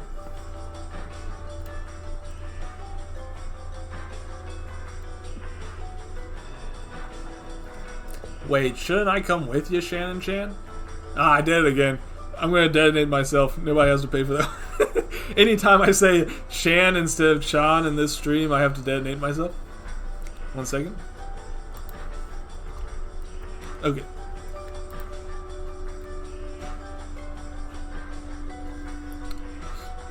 He's still in the garden, crying, ooh, ooh. That sounds in character for Kanon. Thank you for your concern, Battler-sama, but I will be okay. It'll be fast. so I'll be back before you'll notice. Yeah, we get a little free explosions for my anniversary. Anytime I say Chan instead of Chan, I have to blow myself up. Outside of demonstrations. So that last one didn't count. Shannon bowed her head politely before exiting the room with light, fast footsteps, leaving Battler with a small frown. It felt wrong to let her go by herself. It was definitely dangerous to go by yourself in such a situation. Before he could make up his mind whether to chase the girl or not, a laugh echoed in the room, alarming the people sitting down. It was Maria who had been quiet up until now. Hee hee hee hee hee. Trying to catch the culprit is useless. After all, the culprit is a witch. She could go through any keyhole or disappear as soon as you approach her with your anti-magic toxins. But it won't be for long. Soon enough, she'll be strong enough to take us all to the Golden Land. Hee hee hee hee hee. Maria, this is not the time for these things. Stop it right now. I think you should let her, Rosa-san. If this child's coping mechanism for such horrid events is to believe it's done by a witch who has good intentions, I don't think we can judge. Ooh, ooh! Virgilius doesn't believe. He's always the one making Beatrice disappear. Your presence is making her weaker. Ooh, ooh! Oh, so now I'm making the culprit cower away. No, that's not canon. That's Virgilius. Unless you're making the bold take that Virgilius is actually canon in disguise, which would be quite an interesting twist, I must say. She's so weak, she killed 6 people. Yeah, instead of 7. She was going for 7 for sure. She was going for a victory royale and got stopped at 6. Tell me more, Maria-chan. It'd be great to hear. Ooh, because of you, Beatrice struggles to revive. Because of you, she's like this. Ooh. How interesting. Can you tell me what I did in particular? I will make sure to keep it up. Ryu-san, that's enough. Weren't you the one who said you shouldn't disturb her way to deal with it? Okay, so there's one part that does run in the family. Oh, I think my model seems to have stopped. Give me 1 second. I'm gonna figure out what's going on here. I'm gonna briefly turn off the game display, and I'm going to figure out what happened here. Give me 1 moment. Yeah, I can't tell what's going on, but my camera is no longer picking up. 1 moment. We'll try to sort this out. It's annoying. We finally got one of these where we didn't have that problem to start the stream, and now we're having it in the middle of the stream.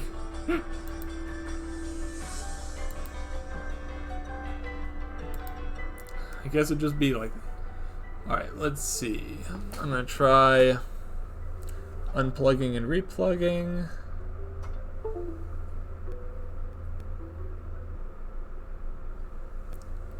We might put up the BRB screen if this goes a little bit. It might be a good time to take a break anyways, to be honest. I have not taken a break this whole stream.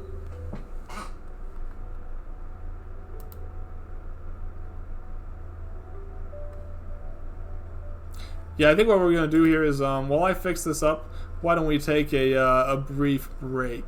Everybody gets some stretching, everybody gets some snack if you need it, and I will hydrate, thank you. Alright. Yeah, everybody freshen up and I will get the thing going again. I'll stretch a little bit, and then we'll come back and read some more.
Okay, I'm back. Yeah, unfortunately I don't have a pirate redeem, although that might be against terms of service anyway. But I do think the camera is fixed, and I'm going to go back to the gaming tab and turn on... Oh, I said the camera's fixed, but for some reason I don't seem to be appearing at all. Oh, there I am. Like magic, I appear, just like a witch. Okay, I do think I need to move myself just slightly to the right. With my legs, which I definitely have. Alright, there we go. And now I will switch back over to the game display. And there we have it. We're good to go. It's all in place. Hope everyone else got yourself a snack if you need it. And of course, plenty of water.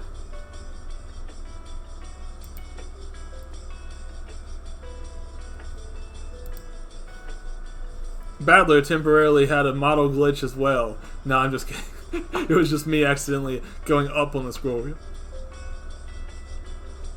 Ryu-san, that's enough. Weren't you the one who said you shouldn't disturb her way to deal with it?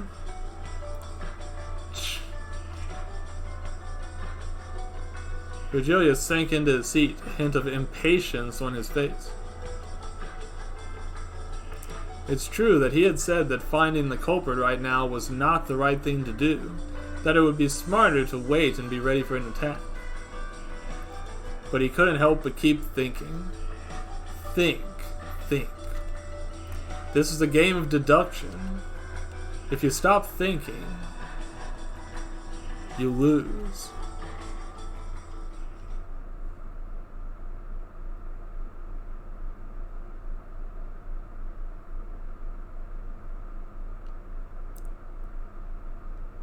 Shannon's footsteps echoed in the corridor on the way to the servant room.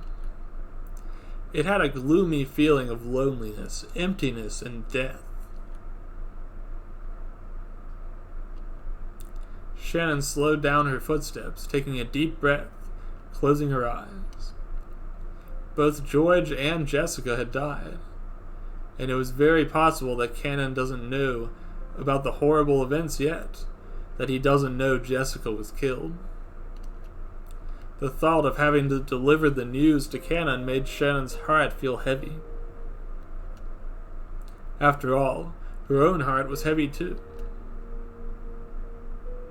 Her right hand clenched onto her left one. Right now, there was nothing on it. While she wanted to demonstrate the symbol of love between her and George in public, she was also afraid. Afraid that if she'll be arrogant enough to wear something like this, it will only bring misfortune. That a furniture like her does not deserve such unimaginable happiness. And now, she was right. After all, George had died. He had never got the chance to see that ring on her finger before his death.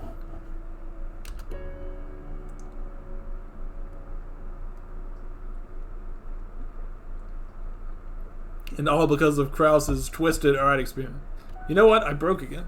I think I figured out what's doing it. You know how I said I have this huge, heavy cup this time? That I'm drinking water out of? That's also, like, completely non-transparent? I think every time I put that cup above my face, my model breaks. It's driving me a little bit batty. Oh boy. What should we do about this? Oh, hey, actually, I'm fixed. Oh boy. This is going to be a tricky night, I see. Well, I'm going to have to make a mental note not to use this cup for streaming anymore. She was arrogant and behaved as if she had all the time in the world. He never got the chance to see that ring on her finger before his death. I think I rewound by accident again there.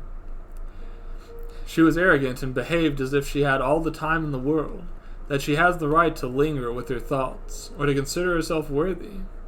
Who's having the trickier night today, me or Battler? You know, you've got a good point there. I suppose I should count my blessings, huh? So perhaps no one else should be allowed to see that. It was an intimate moment shared between them and her heart, and will not be shared with anyone else. It was a moment to think of like a sweet, forgotten dream. It was a dream of happiness, a dream of life as a human, even if it was a selfish thought.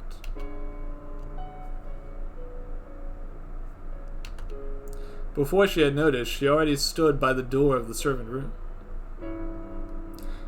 Dang, Battler is also having a scuff stream. You know, you have to imagine if Battler was to try streaming himself, he would probably deal with a lot of these same scuff issues. Because what is streaming if not magic? VTubing isn't so different from the magic of witches, actually.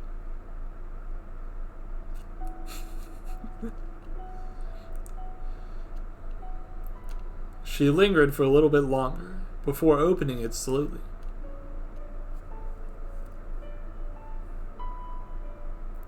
Canon-kun?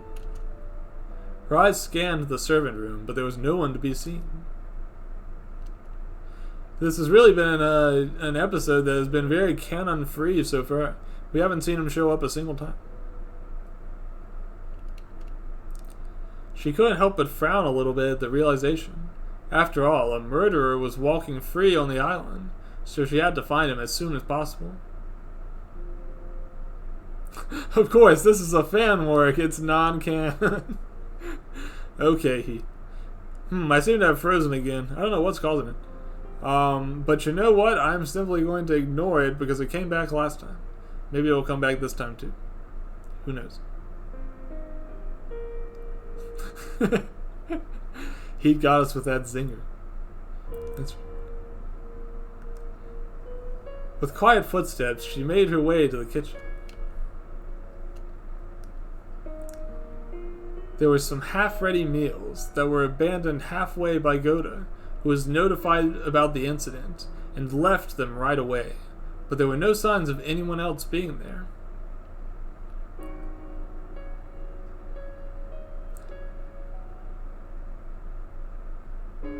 Heat has murdered all concept of further jokes for tonight, unfortunately. That's the real murder that took place here. Eventually, she found herself upstairs. She could spot the locked rooms of Krau's study and the two other guest rooms, where the corpses of the victims rested right now. After all, she was the one who requested to lock the doors. Of course, she wasn't allowed to say her goodbye to George. With Ava being there, broken over the death of her son and husband, she had no right to approach the man and bid him goodbye, and all she could do was watch it from afar as she closed the door and locked it. Man, my model is just not playing nice today. Let me try one more thing, and if that doesn't work, I guess I could go to my PNG for now. Let me try something.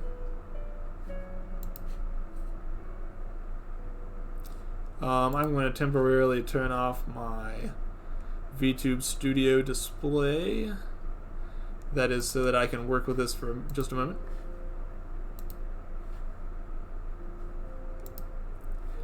Though if it doesn't work, I'm just going to switch to my PNG and we'll do it that way. It's not worth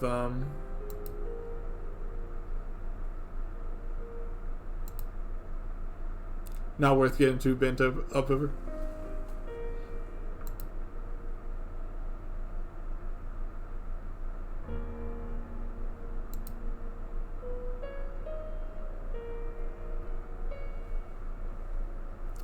Yeah, I don't know what it is, but tonight my camera is just not playing nice. I think what I will do is...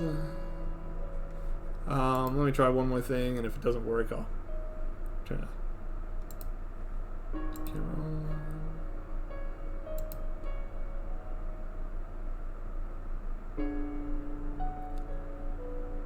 on. Yeah, hard to say. You know, maybe it's okay if I just freeze from time to time. Who really cares? For a second there, you saw behind the curtain, into the void of the VTuberverse.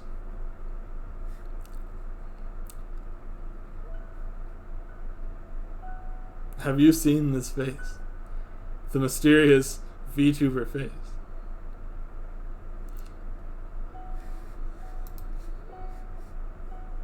One of the doors on the second floor, however, was half opened. It was Jessica's room. There were no lights inside, but she could see the door wasn't closed properly. Beyond the gate, beyond the pale, into the true magic. Without love, you cannot see. Was someone there? Was it Canon, or...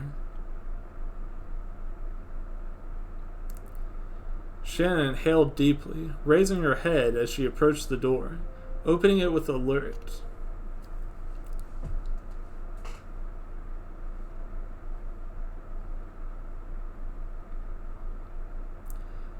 So you were here after all, Canon-kun.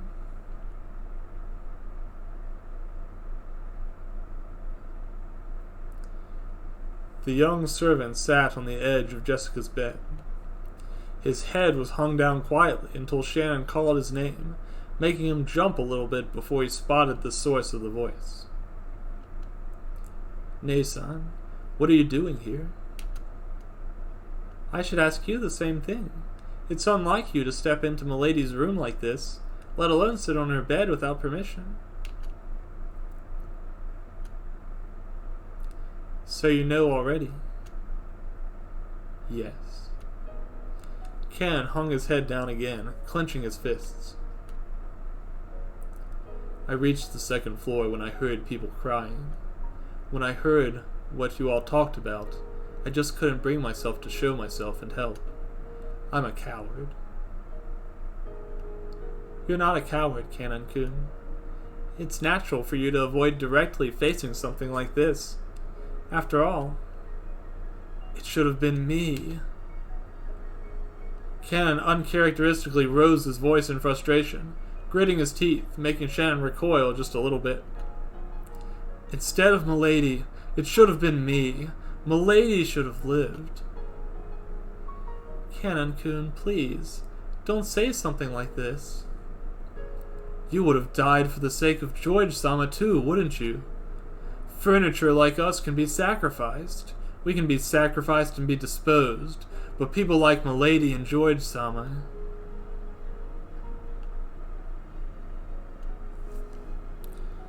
Shannon slowly approached Canon and sat down next to him. A small smile raised to her face, but her eyes were sad, lonely yet beautiful. "Hey, Canon-kun, did you know? George-sama proposed to me yesterday evening." You couldn't." "I was about to say yes, because for that brief moment he showed the ring to me. I couldn't help but think that maybe I could leave this island and live a happy life with him as a human. That's why I can't help but wonder if the reason he died is because of me. That it's because I had such thoughts that I was punished with the loss of his life." Yeah, salary increase. The kind of salary that comes with a few diamonds in it. If you know what I mean.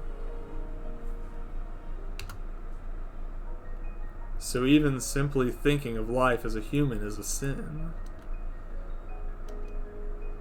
I see. So that's how it is. Because we both long to be human, Milady and George-sama had both died.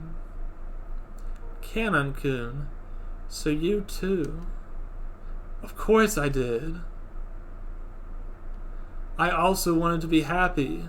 I also had brief moments where I couldn't help but think that maybe I could live as a human, that maybe somewhere, somehow it's possible. But had I known it would lead to something like this, I would have never let myself think something like this." Shannon was looking at Canon, before glancing away at the window without answering his words. The heavy rain made the view outside completely blurry, almost like it was crying for both their sakes. The sky was crying for their sake because none of them could bring themselves to shed any tears for their lost loved ones. Then Shannon smiled again, ready to face the other servant.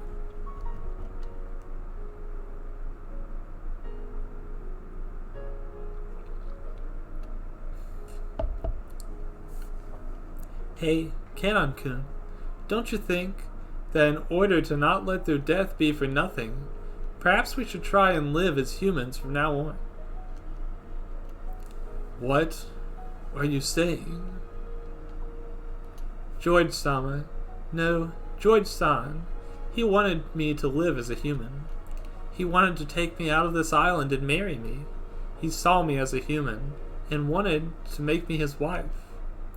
His sacrifice was already taken away, so perhaps, if the sacrifice was already taken, perhaps I should try and live as a human after all, as gratitude for him and his dreams. Perhaps you could do it for Milady too. I could never do that. Kanon shook his head strongly, feeling his throat dry. Kanon needs to hydrate.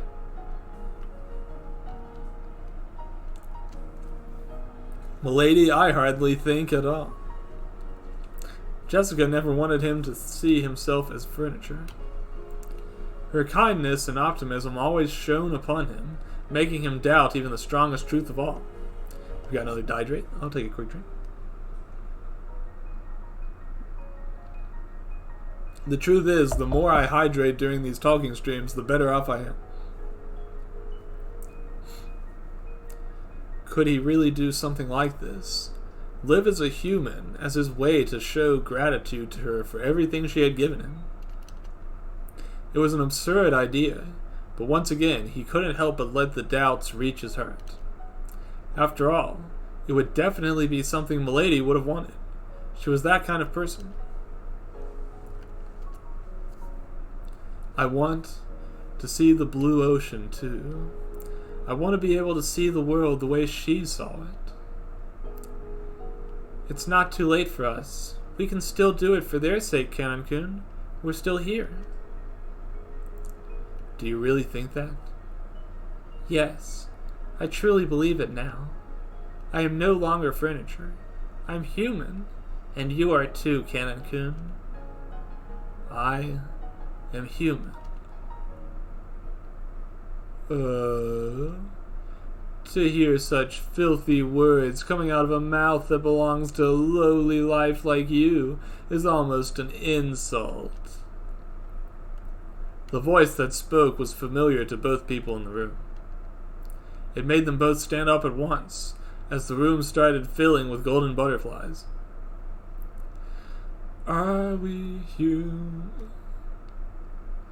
Or are we furniture? Yeah, they made the critical mistake of being two people in a room away from battle. Never a good idea. Slowly, the silhouette of the speaker formed in front of them.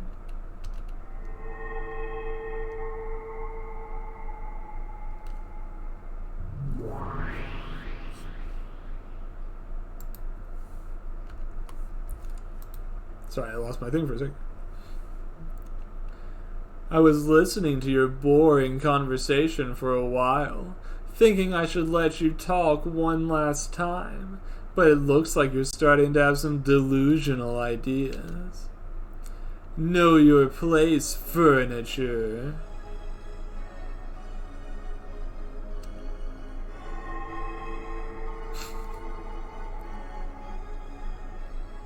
It's finally time for my sword arm to be appropriate, I said. You, how dare you? Kanon-kun. Live for their sakes. Live as humans. Your sense of humor sure is interesting. It's your fault they died. I thought killing them would teach you a lesson for your arrogance, but it looks like it gave you the opposite idea. Oh, just how amusing is that? Yeah!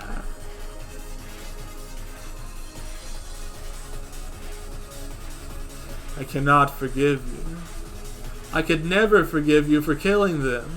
If you wanted to punish us, then you should have come to us directly, you coward.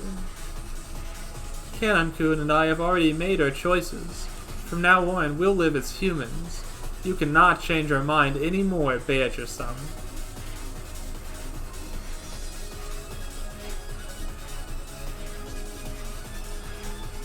A miserable pile of secrets. That's humans. In fact, these particular humans carry quite a lot of secrets, don't they? The pair stood still in front of the witch, who only became more and more amused by the two's words. Despite their words, the only things she could see were two pitiful furniture pretending to be human. Enough with the jokes. Have you forgotten what you are so fast? When was the last time you looked in a mirror? You're furniture. Furniture. You should be grateful I'm dismissing you from your hard work now.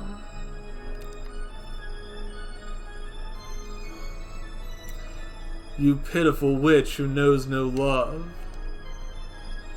The love between me and George-san cannot be torn by something as trivial as death. I will not allow someone like you to defile it. Defile it? Don't make me laugh. You didn't even get the chance to show him you accepted his love, did you? George died without ever knowing it. But on the other hand, he died before realizing how low and impure you are. Maybe he died with a broken heart, thinking you might have rejected him. But he will never know. I actually did him a favor by killing him before you could show him your real form. You furniture! Maybe if you hadn't considered doing something as stupid as accepting his love, I would have spared his life. But for a furniture like you to talk like this, you really piss me off. Furniture, furniture, trash. Don't you dare talk to Nason like this. Kenan stepped between the two women as Beatrice dissolved into butterflies away from him. His face twisted in anger, making Beatrice's shrill laughter echo through the room. The way of Mufasa, off a cliff. But, as part of an evil scheme. Well, no, I'm pretty sure Nandra said he died of a broken neck or a slit throat. Yeah, everybody seems to have forgotten the causality of death here. It's definitely because they tried to overstep and became furniture. The throat slitting was just an unfortunate after product. What is it, Canon? Weren't you the one who didn't show any affection to your beloved, even once? You thought that keeping it to yourself would excuse you from the burden, but the sin was still within your heart. The sin of loving a human when you're just a furniture. Even though you knew you weren't allowed to do so, you kept yearning for it. Come on, admit it. I know everything. You love Jessica too, right? So much for Kenzo's excellent furniture. You're both infected with these ideas that you're worthy of love. Hee hee hee hee. Ah ha ha ha ha ha. The witch waved her hand and the room filled with butterflies again, as the silhouette of a goat butler started to form by her side. No Stick Sisters this time, we're going straight to goats. Let's see. Man, it feels so weird seeing the old goat butler, because I've been playing back through the game with the PS3 sprites, and so we've got these huge buff goats in the version that I'm playing, so seeing the regular goats is a little surprising.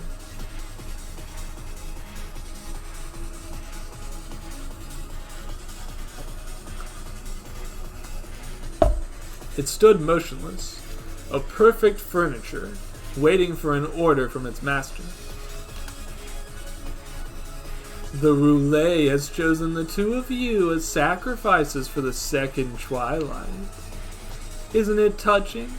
The Roulette has acknowledged your siblingship as a genuine bond between two close beings that should be separated.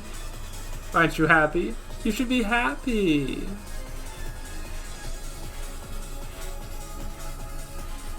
I see, I see. Yeah, I'm not sure. I guess, hard to say. It's kind of like, you know that quote by Dio that's like, do you remember how many breads you've eaten in your life, or something like that? It kind of reminds me a little bit of that. It might just be kind of how you're characterizing furniture there.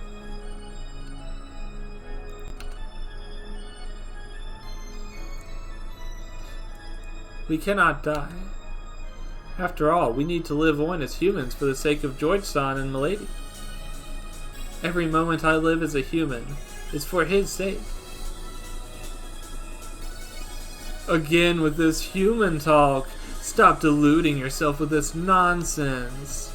Your happy life with George was nothing but illusion. I did you a favor by not letting you discover it for yourself. You were given a confession and you're still greedy for more? Prideful, greedy, lustful. Ah, you really have the worst traits women can have. How disgusting. Living with your sins is part of what being human is. I will shoulder these sins in order to live on. I will live on in order to be capable of burdening these sins. I've had enough listening to you. Die, you furniture!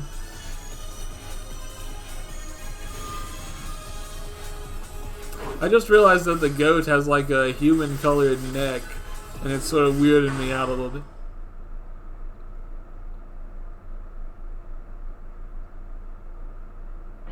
F goats. Rip goat. The demonic goat that dashed forward was countered by another force. Incapable of keeping the pace, it was cut down.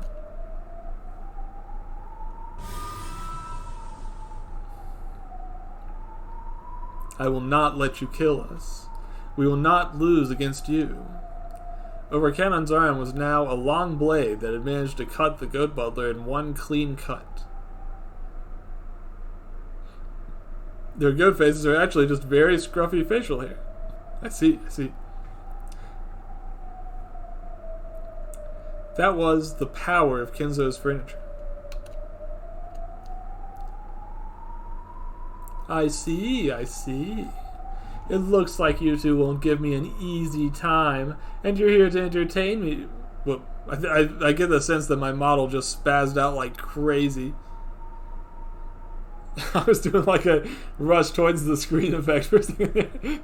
The aim jump scare. Let's see. Am I back to normal? I think I'm okay. Nope, I'm going crazy. What is going on with my darn camera tonight? Yeah, I don't know. It's not even the drink doing this. I think what we're going to have to do is, let me turn off my VTube Studio for tonight, because if it just froze, that would be one thing, but right now it's just absolutely distracting. I'm going to turn off the VTube Studio, and we'll just turn on my, why don't we turn on my reactive PNG instead? Give me 1 second.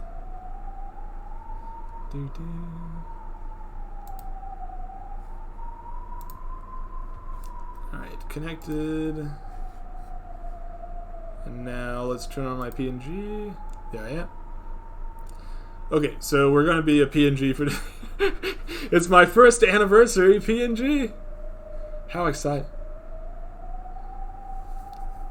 I have a feeling that the problem may be I have too many resources running. I have quite a few things going on in the background that I didn't close out before this stream because I'm a dummy. But it's okay. We've got a little less than an hour left, so let's just finish it off on the PNG too. Yeah, look at my exciting first anniversary PNG. Never saw that coming. Yes, I see now. A bond between siblings is truly an interesting choice as the sacrifices for the second twilight. Now I really can't wait to tear you to pieces. Come, rise, the 7 sisters of Purgatory. Lucifer, Leviathan, Satan, Belphegor, Mammon, Beelzebub, and Asmodeus. AIM aims to please with all sorts of stream goodies today. Of course, I should point out, if you do redeem something like Detonate, right now I'm going to have to just refund you the points because obviously I can't do that right now. So anything based on my model, just keep in mind that I can't actually do right now. Hey, we have a cool remix of the battle theme. That's pretty neat. Why is my thing going backwards? Come on. Man, tonight is a surprisingly large number of technical issues, considering I'm just reading a visual novel. First anniversary Super Scuff-a-thon. Other people do subathons for their first anniversary streams, but only here do you get the Scuff-a-thon experience.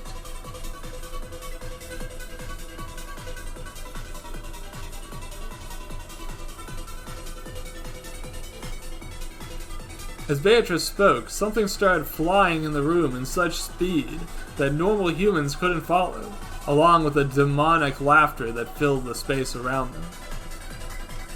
One by one, the witch's furniture formed themselves in the room.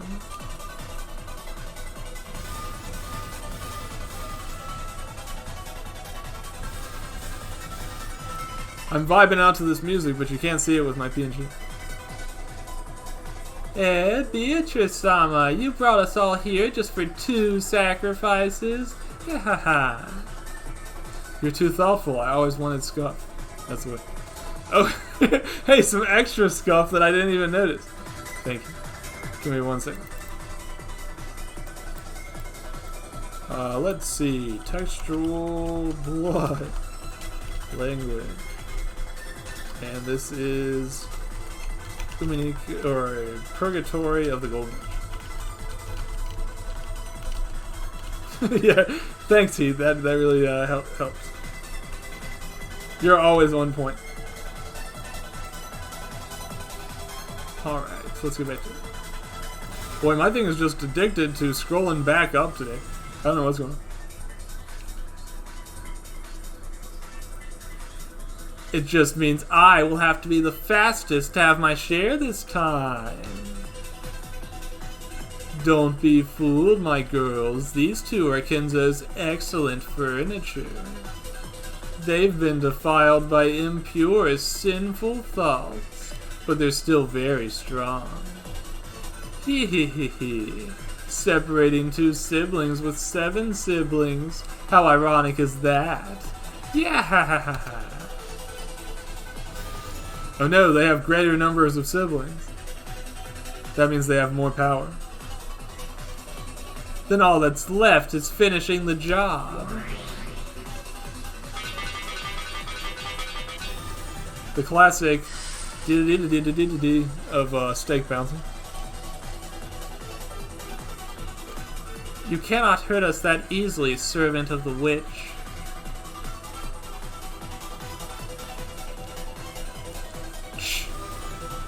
Yeah, so much for an elder sister.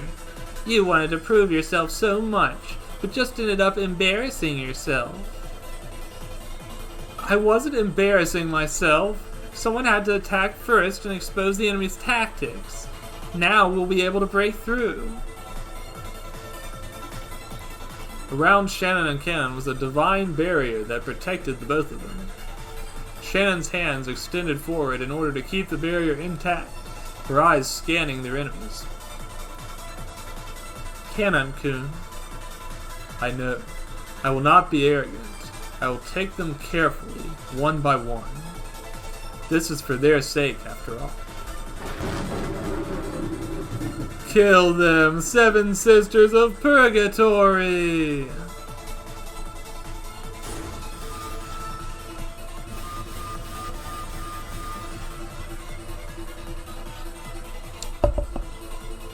The stakes attempted to break through Shannon's barrier, banging against it endlessly. But no matter how many times they hit against it, the barrier did not even crack. That was until suddenly. What?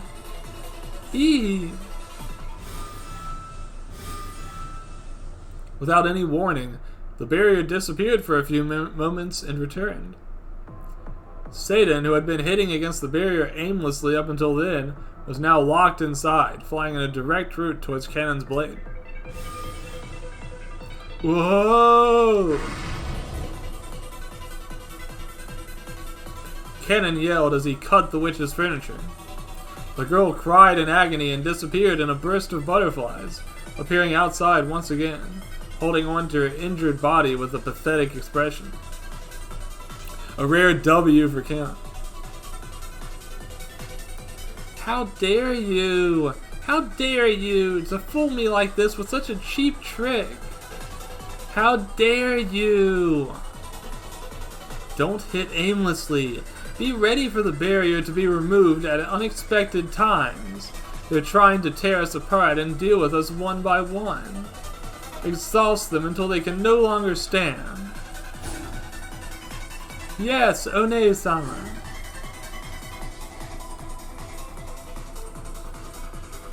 Perfect timing as usual, One-sama.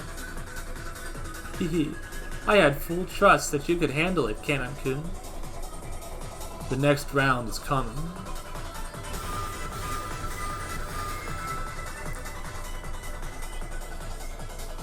Both Shannon and Cannon moved in perfect sync, as if sharing consciousness for that brief moment.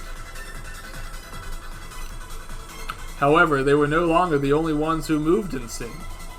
The messy attacks from the sisters became more and more calculated, yet harder to follow. Ah!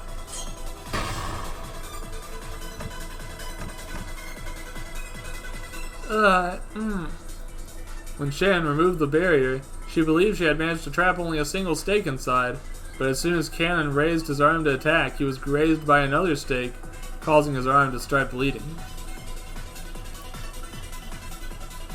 Nice save, Mammon. I knew you'd slack off with your aim, so I made sure to follow. That girl is mine. I will be the one to kill her. Cannon-kun, your arm. Good. As if something like this can stop us. Give up already. Sooner or later you'll die by my hands. You already proved your point. Die. Drop dead, scum. Trash. Die already. The attacks kept on coming, not letting the two catch their breath for a single moment. As it kept going, both Shannon and Cannon were soon completely covered in injuries and cuts. Beato is a voice chat troller. Yeah, I think you're right. No one likes the sore loser. Or a sore winner, for that matter. They kept holding up, fighting, but they both knew the end was coming. Nason, thank you. Thanks to your words, I could think of myself as a human, even if it was only for a short time. Cannon-kun, thank you for being here with me, and for being my brother. You were always there for me when I had it rough. You were always by my side. Thank you.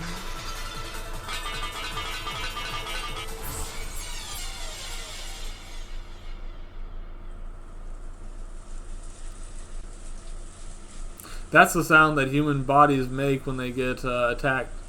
It's choo, according to Ryukishio 7. I must admit, I didn't expect them to put up that much of a fight. Beatrice inhaled from her pipe. On the floor by her legs were the bodies of Shannon and Cannon, motionless. Piece of steak. What if you died and on your grave somebody wrote a very ridiculous pun to go along with your death? Would you want to know what it said, or would you be happier never knowing?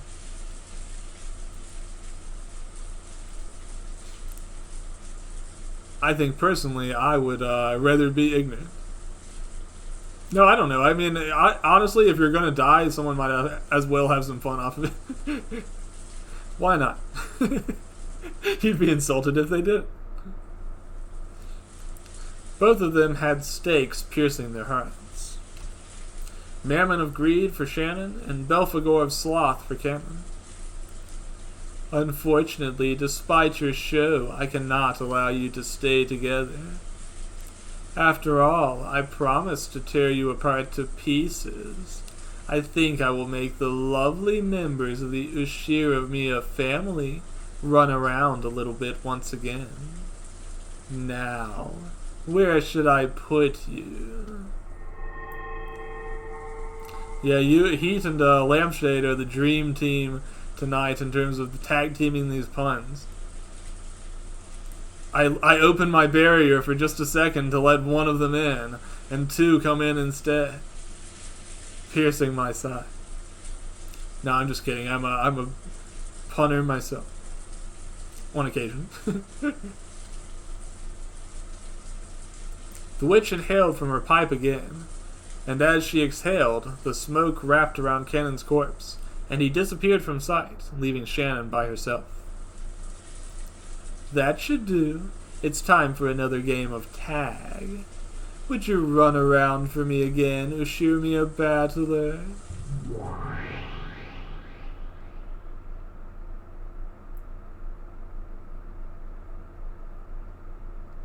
This is the punishment for my greed, I suppose. The pun life. Battler's face was hard to read. There seemed to be a lot of suppressed emotions within him, but he refused to show it on his face this time. Eventually, he only sighed, standing up. I'm gonna take a break. Huh? A break now? Watching your gross shenanigans tired me out. I need a break from seeing your face. Well, you can't just leave. I just finished the second Twilight. There's so much to do here. Then wait patiently until I'm back. Battler has to take a stretch and hydrate break.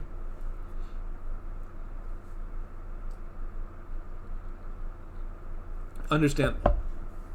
Yeah, Beato, he still has like 6 episodes left. Exactly. He'll be at this a while. With these words, Battler stood up and left the room, leaving Beatrice by herself along with Virgilius, who just smiled. Well, if the game is paused, I shall also be taking a break. Now, if you'll excuse me. With a smile still on his face, Virgilius bowed politely and left the room as well. They can't just leave. Are they really leaving me here all by myself, just like this? Beatrice glanced around, pouting. It really isn't fun when there isn't an audience for what she does, after all. You kind of need an audience for the whole magic thing to work.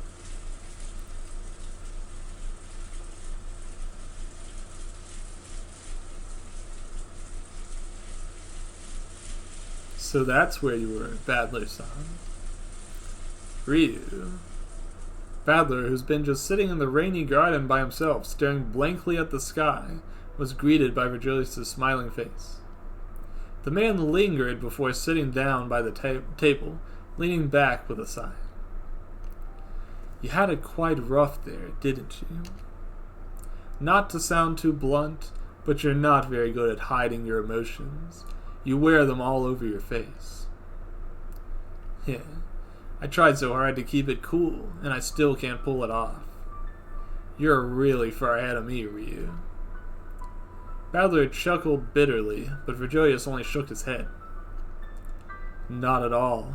That is your family over there. You said it yourself. I'm a mere stranger who reached this place by sheer misfortune and coincidence. It's only rational that I could keep calmer than you. Still, you're quite amazing. I can't tell what you're thinking at all, and Beato is getting annoyed that she can't get to you at all. I wish I could do it too. Hee hee hee. Is it really that amazing though? Huh. Doesn't it just come off as emotionless? You're just so honest, it almost makes me emotional myself. Well, people like me can lie to someone's face without batting an eye. You're a good person. Yeah, what's with this? That's embarrassing. I don't think I did something to earn the title of a good person. I can just tell. It's hard to miss, if you ask me. Battler-san, you're definitely a good person. Still, you're also pretty awesome yourself, with how you always manage to soothe over these tense situations. You do it so smoothly, even after people die. You manage to make everyone calm down and think rationally. Beato better get over here and break up this partner bond. You're right. All of her romance flags are going. Virgilius is raising everyone. Soon their social link will level up, and then they'll be able to summon stronger personae. Personae? Persona? I don't know. How do you say that? I have a simple objective after all. I want to live, and I want to win. You see, I will do everything I can do to win. The end justifies the means. So if throwing away my emotions will raise my chances to win this game, so be it.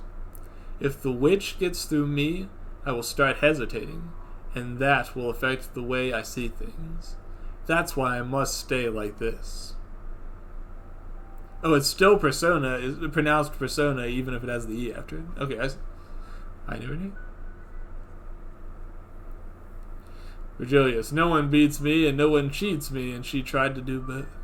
That's right, that's right. That's why I stay like this. I can't say it's not tiring or taking a toll on me either.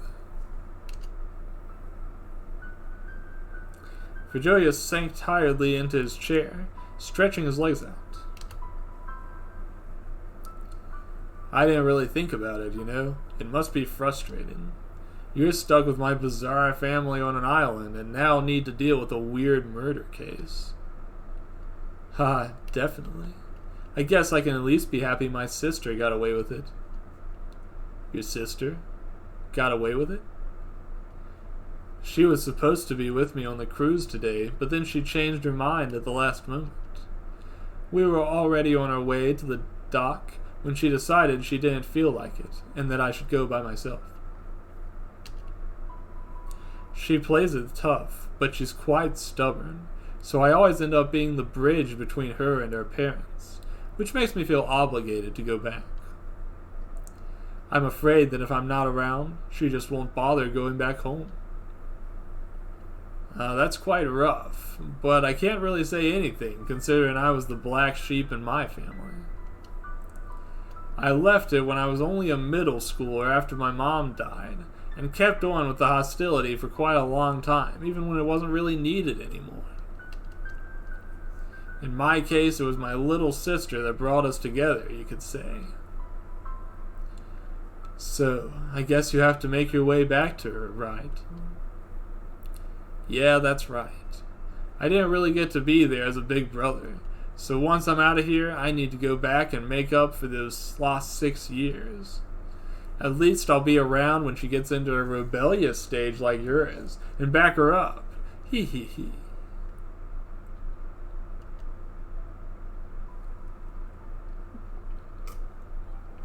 Or maybe she won't be as stubborn and pitiful as mine. I love her, but she can be insufferable at times. How interesting. You should let me meet her once. Trust me, you don't want to. I bet that if you'll meet her, you'll definitely regret it. That only makes me want to meet her more. I bet you're just slandering her name and she's actually super cute. Yeah, I'm sure Virgilius' sister is really cute.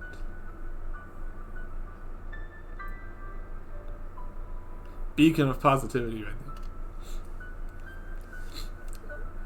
I will need to be careful, considering she has a big brother to protect her. Heh, I'm pretty sure her personality will defend her from you on its own. I don't know, they might even get married, who knows? If they do, I'm sure it'll be quite a wedding to see. How mean, Ryu. The two laughed lightly, sharing that little moment together.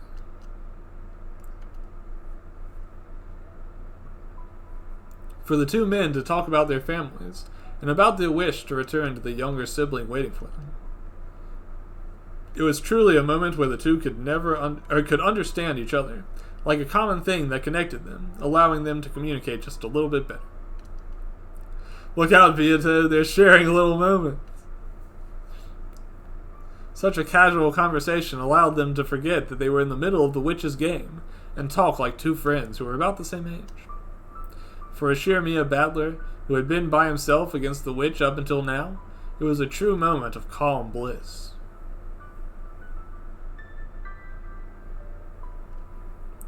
Alright, I've got at least 30 more minutes to read, so we'll probably wrap up after that, but I've still got a little bit longer in me. We'll keep going. I doubt we'll get as perfect of an ending time as we had last time. Are you feeling better? Yeah, I'm surprisingly much calmer now. The two of them had been taking another break, enjoying their tea and cookies. The sky had started getting a little darker as the sun set, giving the room an eerie yet comfortable feeling. Almost like he was paralleling his other self within the story, Toya, who was struggling with his own emotions after the first twilight, was now skimming back and forth through the pages, a relaxed expression on his face. Huh. You know, I wonder if Umineko has ever been published as like a book. I know it's been a manga before, but I wonder if it's ever been like a text, just text before. You'd have to do quite a bit of rewriting to make that work, I guess. Ikuko looked at Toya curiously. Either that, or you'd have to share it as like a script format, maybe. It had a bitter feeling to it, but it still had some hint of arrogance, like someone who had just lost a round against a humiliating opponent. This author is mocking us. Oh, mocking us. Yeah, I'm sure of it. This game, no, the whole concept of Virgilius as a whole is a message. This author is standing in front of us, declaring with confidence that they're capable of writing a better human detective. No cheap tricks, no special abilities. They're just saying it directly to us. My detective is better than yours. I guess a normal human being would have a hard time staying awake all night in order to listen to the sound of people sleeping after almost drowning. Let's see, aggressively long and detailed, but I'm pretty sure page quantity has a limit. True.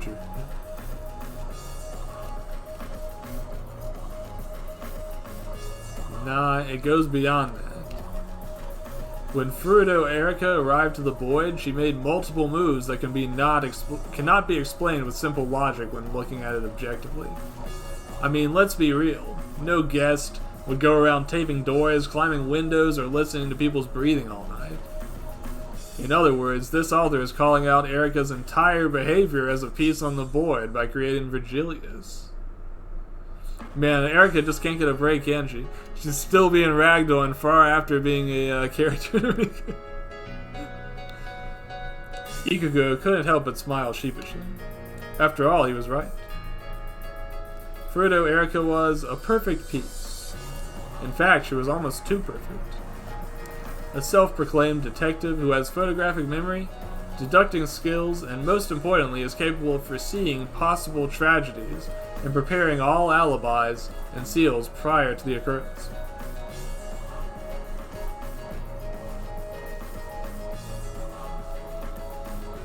More than an uninvited guest on the island, she was an ideal piece that was behaving like a custom-made player to fit the exact needs for the human side.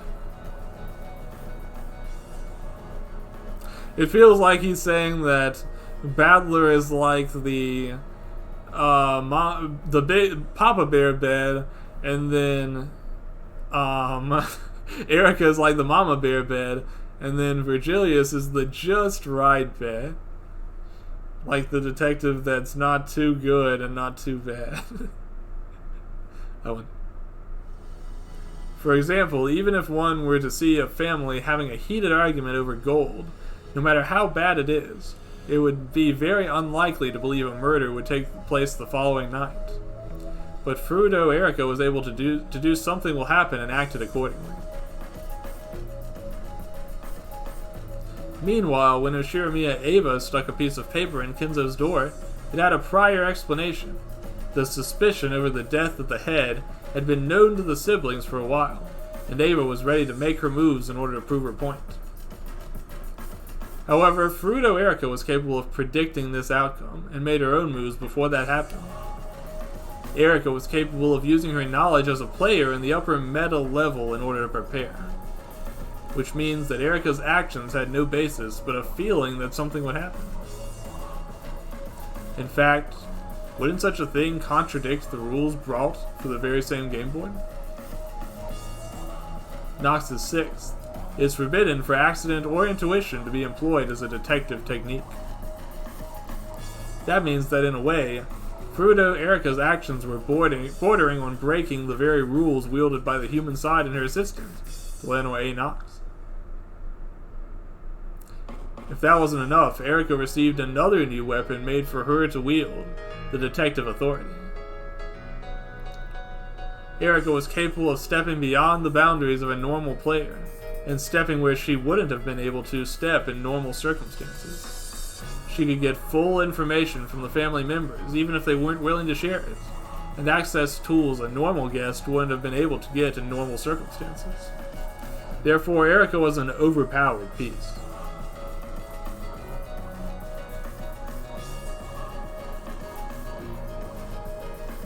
If Battler were to stay awake all night and patrol around, keeping people safe, could he avoid the murders or figure out the truth? If Battler the player were to let Battler the piece use prior knowledge on the board to solve things or avoid them, could the tragedy be evaded? Frudo Virgilius was the opposite of Frudo Erica on this matter. Yeah, she was a little bit overwhelming. That's a good way to put it.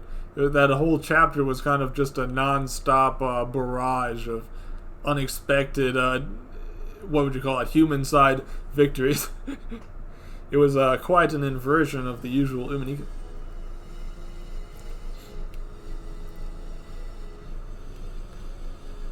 While he has fitting qualities to be an assistant on the human side, he does not step outside his borders.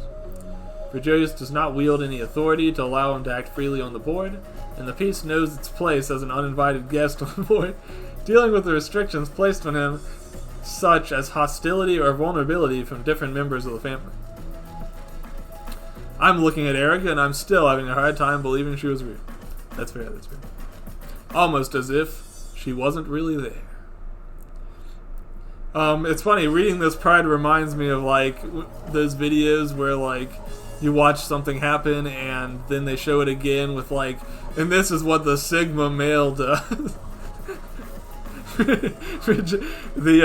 have the broke detective authority and the woke showing up and being just the perfect guest character. The Chad Virgilius. He does not hold on to conveniently good abilities that allow him to deduce the scenes better or inspect them more easily, and his competence is measured by the talents that one could expect from a person like him. However, he is still a strong piece. Frudo Erica, Frudo Virgilius, the two opposites of the same concept. Valuable pieces to the human side.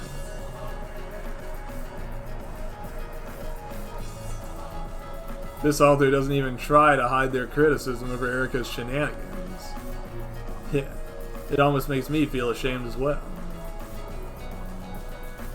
I think that part of Erica's charm is just how arrogant and know-it-all she is. She's always thinking of the worst outcome after believing she saw the ugliest side of humans, simply because she thinks she knows it better than anyone. You could excuse people testifying to her with a personal charm like Virgilius, and her actions with how she just wants to play a detective, while taking it a little too far. It's hard for me to imagine Erica as a person with a charm that would make people talk. She doesn't seem to be able to restrain her true self for too long so far. I'm just explaining your own story to make you feel better, Toya. Thanks. I might just go and revise everything now. The two chuckled a little bit before Toya sighed again. Look at us. At least you can't say we're bored with this author. They make us think. That's right. Anything that could make the reader think is no longer a worthless compilation of words next to each other.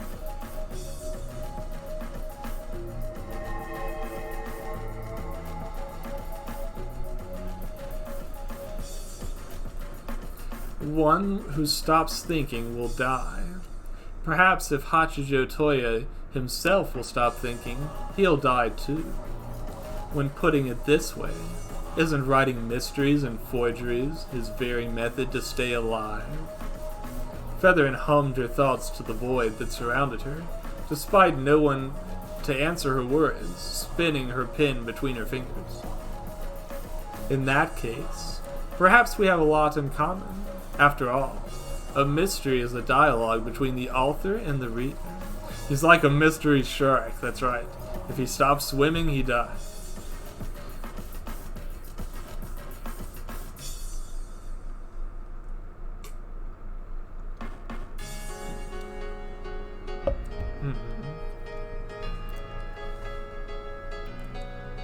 If one of them will stop thinking, the game will be over, and the universe they share will crumble. It's a little bit like magic again, isn't it? You have to have an audience to create the universe.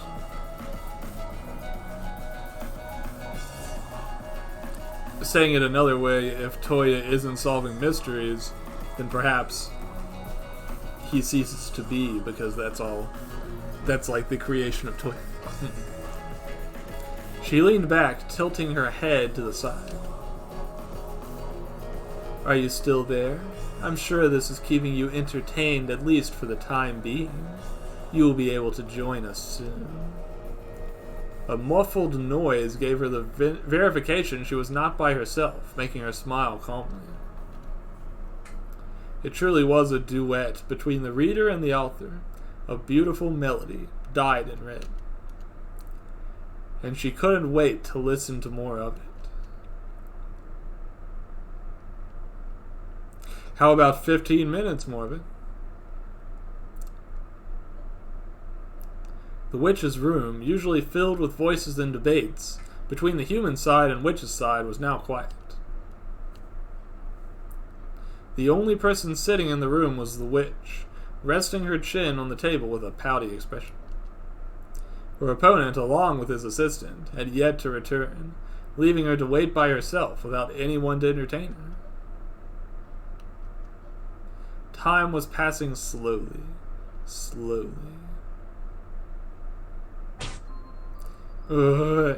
What's taking so long?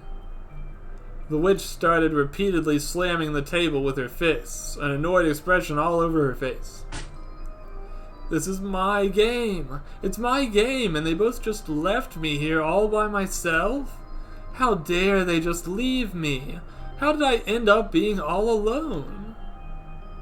She stood up dramatically, walking around. That battler, now that he's having another company, he pays me no attention at all. Maybe I should bring myself more friends. That's right, I could bring myself a butler, a demon butler. Or maybe bring more witches over to this party just so I can shove it in his face. Beatrice kicked the leg of the chair in a childish way, puffing out her cheeks. That's right. I will bring all 72 demons from hell if needed, just to show him what happens if he leaves me by myself to do whatever I want.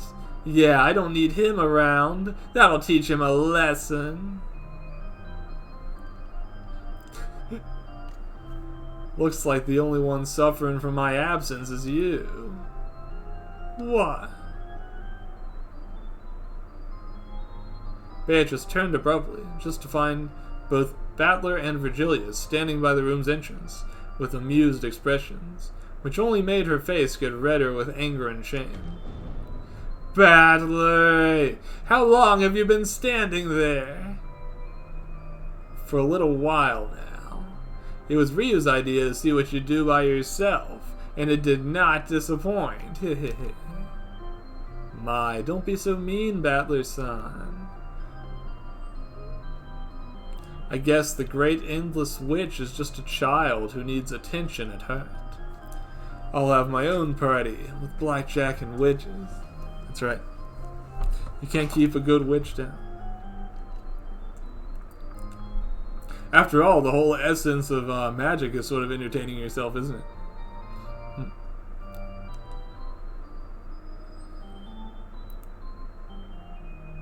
Looks like it's not so fun keeping me here in an endless game if I'm not paying her any attention. I guess that's another way to do it. Come on now, Battler-san. We really do need to go home eventually. But that break was definitely pleasant. Well, the conversation topics were certainly more appealing than what we have here, right? The two men simply kept talking while looking to be in high spirits, almost completely ignoring Beatu, who was with them in the room, only making her pout angrily even more. You can't be serious. I'm more interesting. I'm way more entertaining. Virgilius cannot entertain you as much as I am. Sooner or later, you'll get bored and come back to me. Hee. Well, I guess being surrounded by my girls was too boring for you, so you settled with a man instead. Well, what's the meaning of this? It's nothing like that. Beatrice needs to improve her content. That's right, Beatrice is just a frustrated content creator, blaming everybody else for her problems. She does sound a little bit jealous, I'll have to admit. She's getting to you again, Battler-san. I'm just taking notes, you see. Anything to make you happy, Battler. Maybe next chapter she'll introduce a really handsome butler who flirts with Battler sometimes. Wouldn't that be interesting? Start by not killing my family first. That'd be really great. Wow, your bar is way too low at this point. Is it really? I think that asking for this witch to not kill my family is quite reasonable. Yeah, I'm starting to see why you keep losing to her. What's the meaning of that? How do I put it? You get kind of lame sometimes. Oh wait, I think I see where this is going. So you know how in not killing my family is a major turn. She was trying to flirt. Okay. Yeah, I think any of us would look for it in one of our partners not having our family slaughtered. That's always nice. But you know, I'm starting to wonder, I could be wrong about this, but you know how when Erica was introduced, it came kind of like a deconstruction of the murders and kind of saying like, this all isn't as unsolvable as you thought, you just weren't trying hard enough, like, I've already solved everything and you guys have to catch up. I wonder, it would be interesting, I'm not sure if that's where this is going, but what if Virgilius is the same way, but not on a mystery level, but on a character level? Like to say, the problem with this whole, with your mystery is your characters, and I'm here to like sort of rectify that by being your ideal character. I wonder, wouldn't that be a strange take? I wonder. Whose side are you on, anyway? My side, of course. Hee. You're finally starting to understand me, Virgilius. Maybe I should take you to a private conversation, just the two of us, so we can bond too. Sorry, you're not really my type, so I will have to pass. I'm not... What? Well, I guess Beatrice has to invent an entire new personality that'll be Virgilius's type. Unfortunately. To be continued in Purgatory of the other type of witch, too. If he doesn't like gold hair, then we're already kind of having to reinvent the entire character. At this point, both Battler and Beato had either annoyed or troubled expressions on their faces, while Virgilius kept his composure, looking amused. Both of them were emotional and easy to tick off. It was almost fun in its own twisted way. Or so he thought. Damn it, Ryu, sooner or later I will find your weakness and then it's over for you. How sad. I thought we were allies. Beato, I'll have you know I specialize in making up personas. Yeah, that's definitely her forte. I don't think that, maybe with enough time she could come up with one that Virgilius would also be into. Who knows? You're one to talk. Battler nudged him with his elbow a little too strongly for the smaller man. It made Virgilius lose his balance, pouting at the loss of elegance. He then elbowed Battler back, significantly more weakly. Weak. Shut up. I will kick you where it hurts next.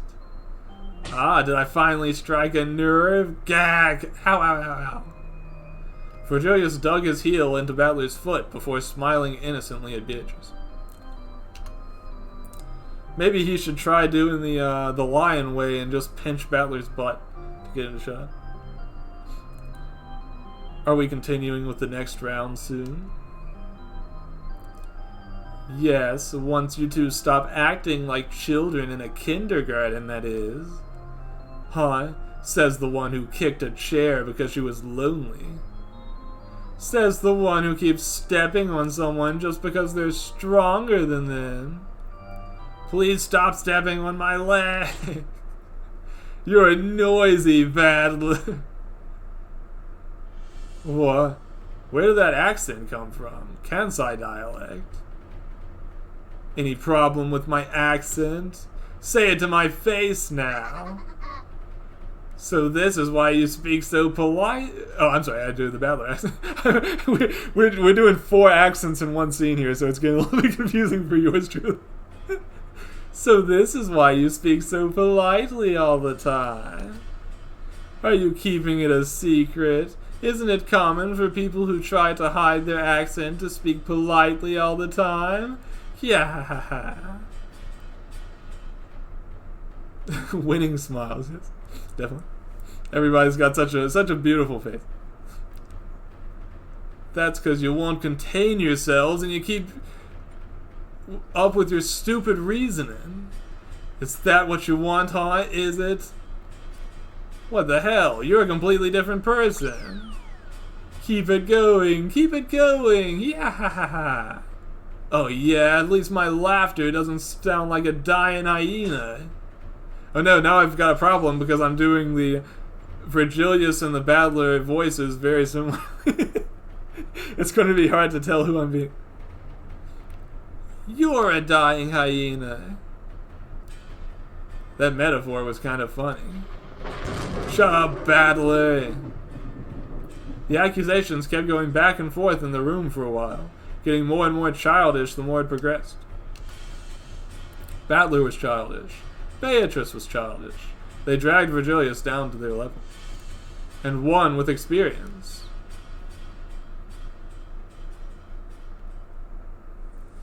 There's all kinds of battles in Umineko, and we just witnessed a somewhat rare one.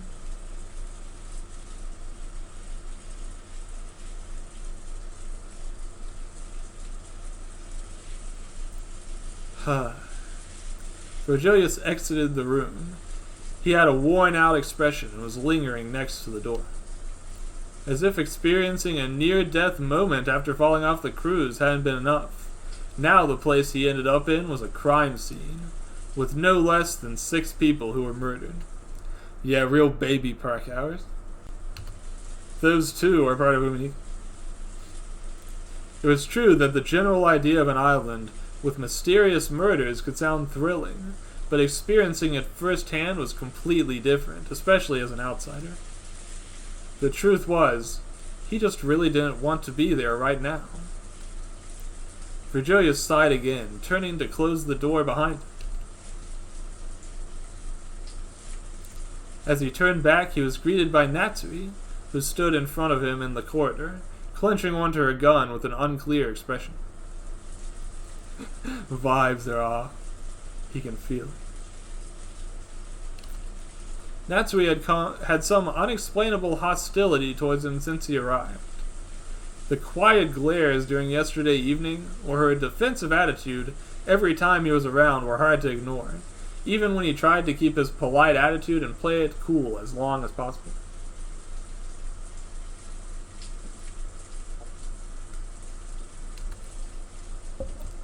Under normal circumstances, he would have just assumed she was a little antisocial, or very unhappy to have an unwanted guest during an important family event. He could understand it, even though the rest of the family had welcomed him with open arms. It's only natural for people to have a hard time with strangers, especially when they crash into your house uninvited out of nowhere. But now, with the murders happening on the island, he couldn't help but feel uneasiness. Natsui was acting as if she had secrets she was keeping, and was very afraid he would expose her any second. He wondered if his occupation as a law studies student worried her, but he was barely at the beginning of his studies at this point, so it wasn't like he could play the perfect detective and expose whatever she was trying to hide. Still, with her hostile expression and a gun in her hands, it definitely made him feel like running away. He finally wore a polite smile on his face again, looking at Natsui directly. That's right, that embarrassing photo of her at a Christmas party. It's still out there, waiting to be discovered. Not that I'm interested in that, of course. Natsui-san, is something the matter? How long are you going to keep up with this act? Huh? Virgilius couldn't help but immediately make an irritated expression. Keep up with the act? What the hell was she talking about? He forced a smile over his face again, trying to hide his irritation, crossing his arms. This is the way I talk when I'm not around close friends. I don't think that whether I speak with or without dialect is any of your business. Cut off with the nonsense! I know who you are. Natsui was yelling at him, tears in the corners of her eyes. He felt like she was ready to draw her gun and shoot him if she could, but suppressed the instinct to raise his own arms in the air, leaving them crossed. You already took everything from me. What else do you want? Since when were you planning this? Are you trying to frame me for the murders?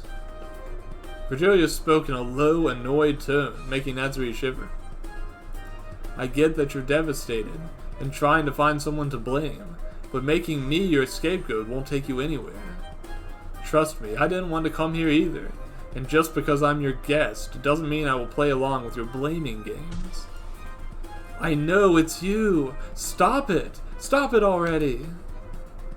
Natsui's voice cracked and her grip onto her gun tightened even more.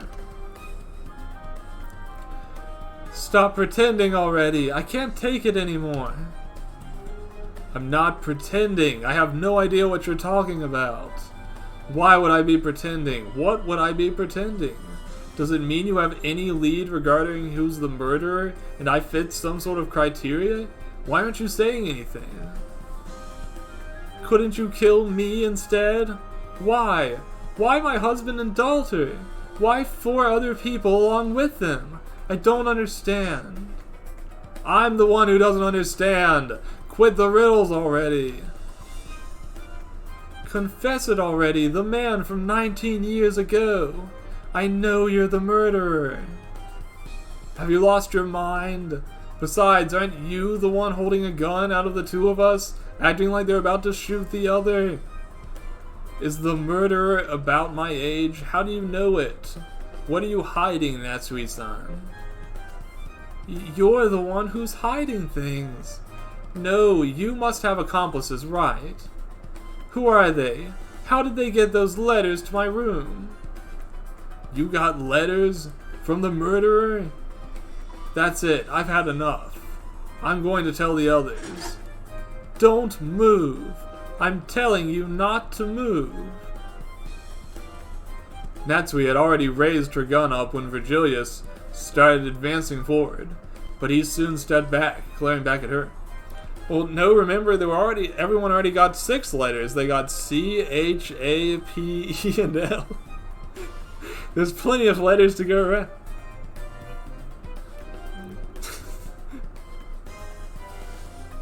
Natsui had already raised her gun up when Virgilius started advancing forward, but soon he stepped back, glaring back at her. Then, out of nowhere, he suddenly smiled, making Natsui visibly flinch. You know what? 2 can play this game. I can scream and tell everyone you threatened me with a gun. In fact, it's not even a lie, right? You're trying to frame me, aren't you? Well, I can frame you back. And my testimony so far makes much more sense than yours.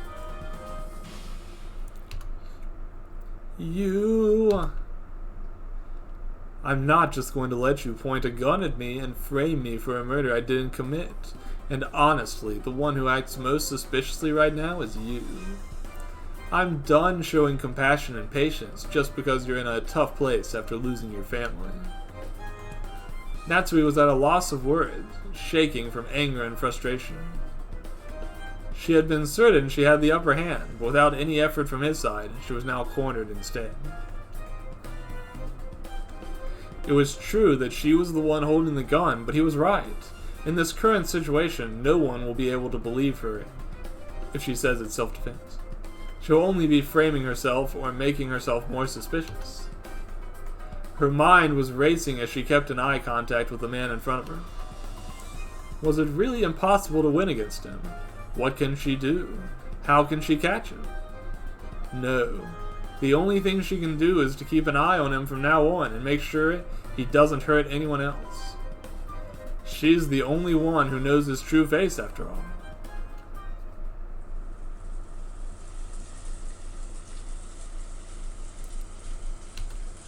Natsui took a deep breath, straightening in place.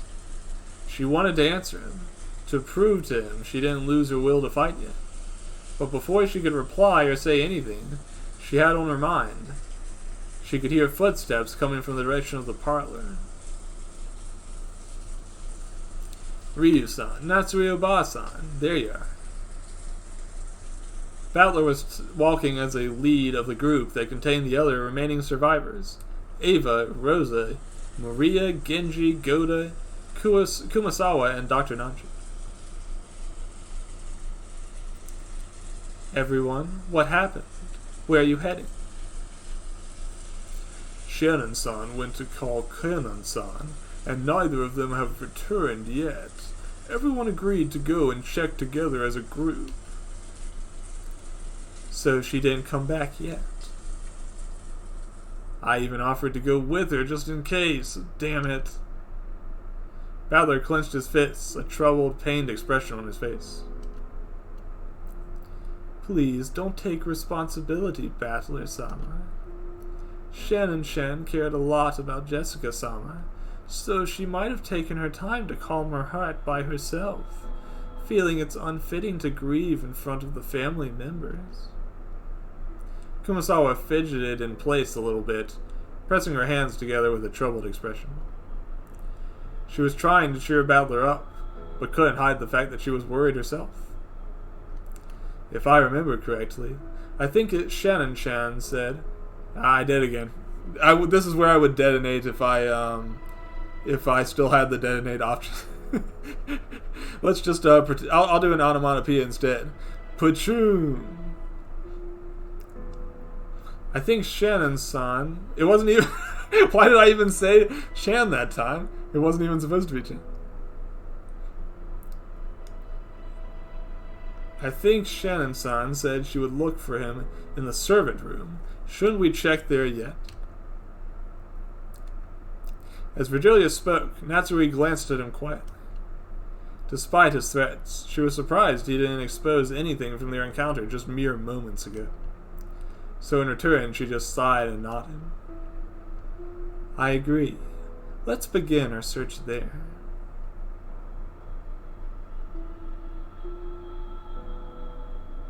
We've got a little bit of a hidden co-conspiracy going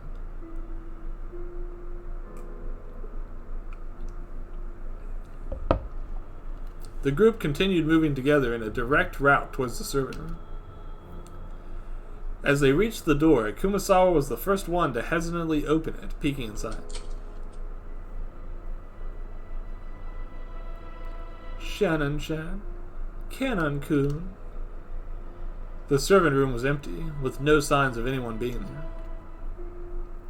So neither of them are here.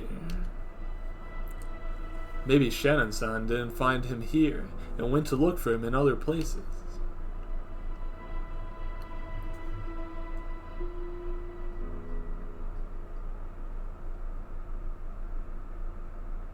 There was a feeling of uneasiness among the people about returning to the second floor.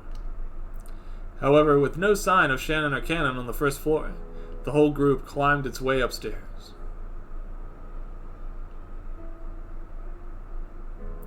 As they passed by the locked doors with the magic circles on them, Battler slowed down and couldn't help but linger at the door where Rudolph and Kyrie resided.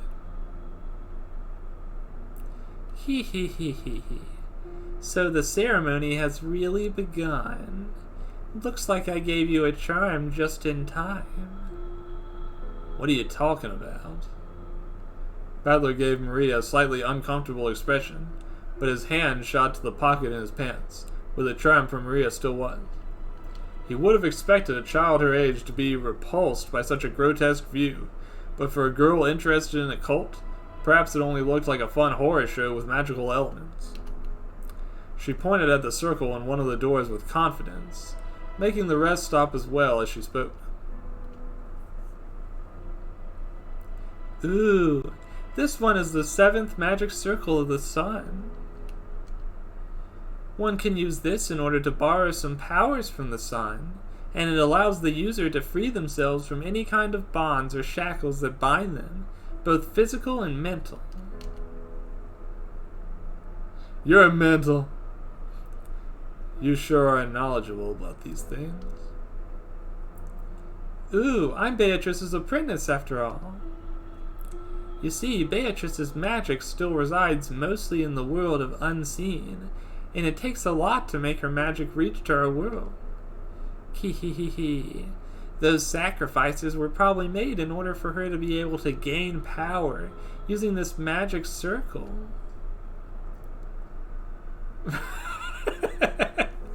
Maria, Kraus plagiarized this art. That sounds entirely probable. Kraus died before he even had the chance to mint them into NFTs. How's that? Well, too bad. It's so rainy outside. I doubt there's any sun to help her now. Ryu-san, there's no need for it. Ooh, Beatrice is gaining the power she needs for her revival, and once she appears, you'll regret not believing her. Here, there's another magic circle over there already. Huh? Maria pointed towards the far corridor where Jessica's room was.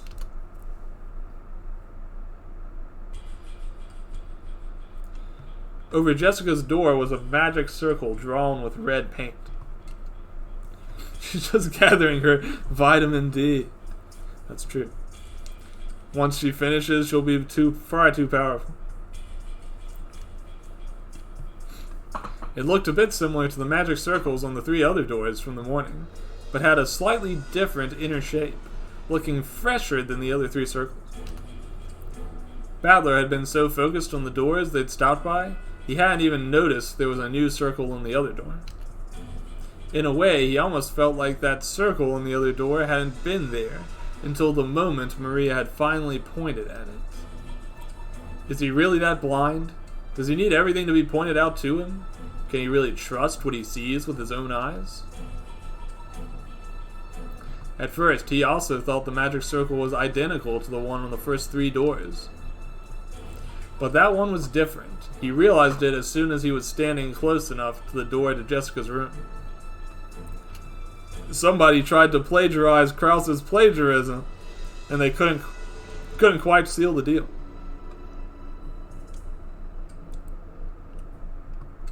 He was in silent awe for a very short while before Rosa's voice brought him back to his senses. Genji, quick! The door. Yeah, Ava's just doing her best. She's the head of the family now. Rosa, now armed with a gun as well, moved aside as Genji rushed forward. He quickly took out his master key, inserting it into the keyhole. Is it going to be locked with a chain again? They all watched Genji lingering a few seconds after unlocking the lock, slowly opening the door, which didn't stop with the chain lock. It's open. Genji opened the door carefully. Eek! Kumasawa hid her face with both hands, unable to handle the view inside the room. Over on the floor was Shannon. Unlike the other 6 victims, she was not fully covered in blood, but she did have various wounds around her body, which made it look like she was struggling against someone with a sharp object. In her chest was a stake-looking object, piercing her heart. Battler's legs felt weak, and his sight was getting blurry. His stomach was turning upside down, and he couldn't get himself to look inside the room either. No, Battler, look! You have to look. Had he insisted on going and escorting Shannon while she searched for Cannon, could he have avoided it? No, even beforehand. He was sleeping so peacefully in his room while his own family was getting murdered, without hearing or noticing anything. How stupid can he be? Why? Why didn't he insist on going with her? Because of him, another person was murdered. Battler has the most important eyes, that's for sure. Would have been pretty great for him to get a close look around that room, but... Dr. Nanja, Shannon has a master key. Can you please check if it's still in her possession? It's very possible the murderer had stolen the master key from her. Nanja, who stepped inside, kneeled by the body with a frown, searching for the key for a short moment before taking it out of the pocket.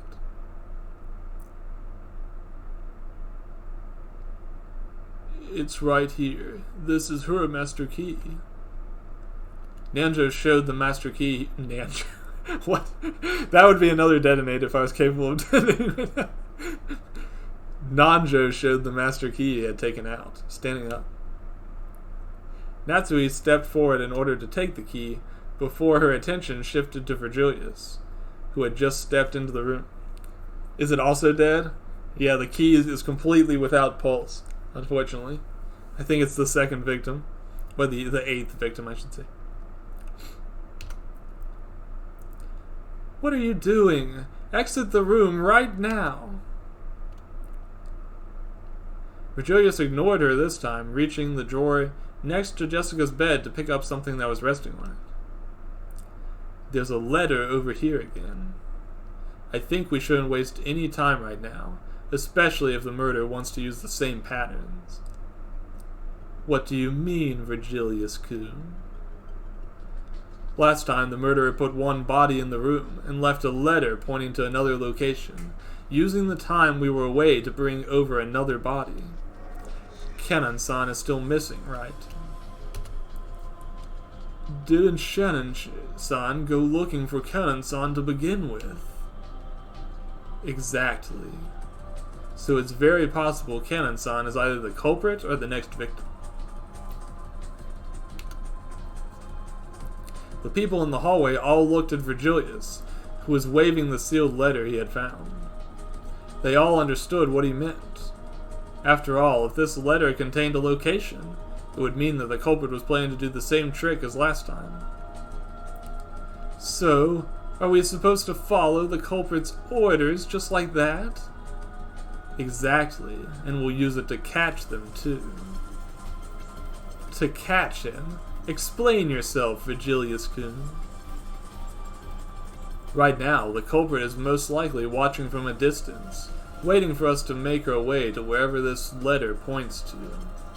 Once we go there, the culprit will come back here and put a corpse inside the room.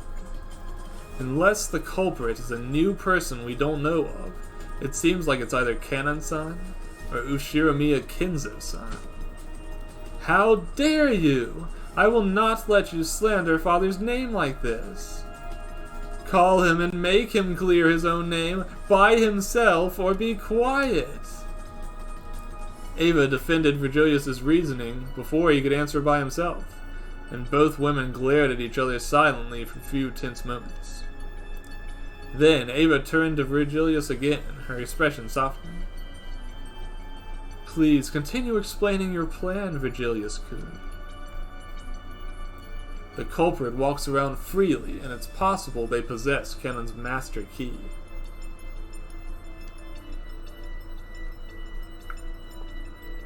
That's why we'll leave one person behind to guard the door and be ready to catch them. The culprit's hands will most likely be full at first, since they'll have to carry the extra body with them, but we'll probably need someone strong enough to catch them and neutralize them in the moment. As he said that, most eyes were directed at Goda and Battler. Both of them were looking the strongest out of the group, but Goda grimaced as soon as he realized he was a candidate. I doubt I would be able to stop such a dangerous person. It's okay, I'll do it. Battler clenched his fists as he spoke, his expression filled with pain. It's because I didn't insist on escorting Shannon-chan that she's up. The least I can do now is waiting here for the culprit and punching them in the face as soon as I see them. Come on, go to culprit theory. That's right. It all makes sense. Always bet on the go to culprit theory. Excuse me. Gosh. That was a rough one. Came out of nowhere. Sorry about that. Thank you. I think that we should lock this door. If the culprit arrives and needs to use a key, it'll slow them down. It might give you a chance to strike them, especially if you hide from a distance and watch the door.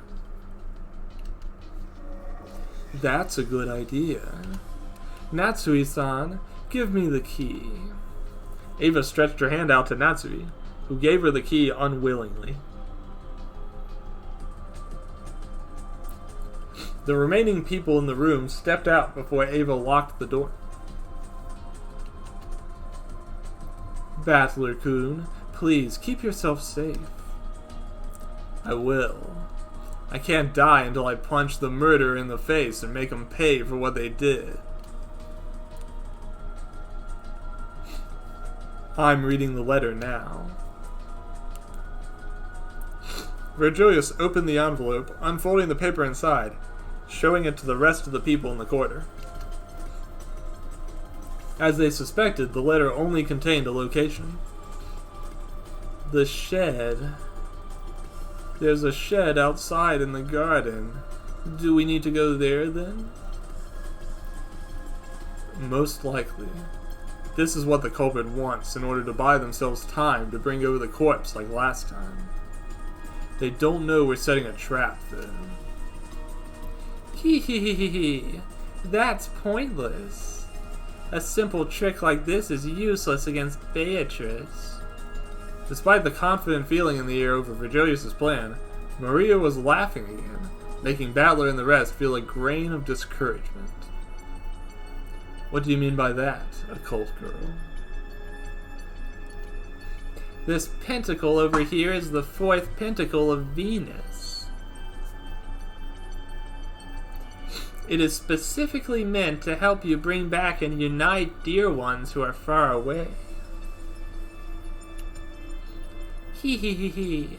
Even if the second body is still far away, this magic circle will help Beatrice reunite them despite your attempts to stop her. Beatrice is very kind.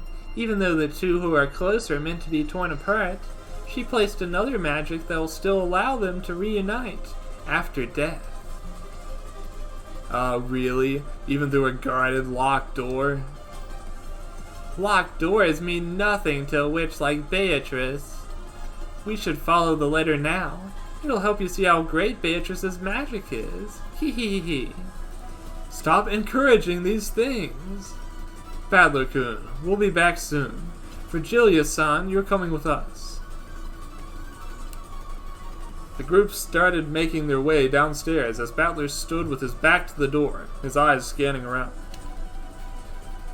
If Virgilius was correct, the culprit could arrive any moment, possibly adding a new corpse to that room.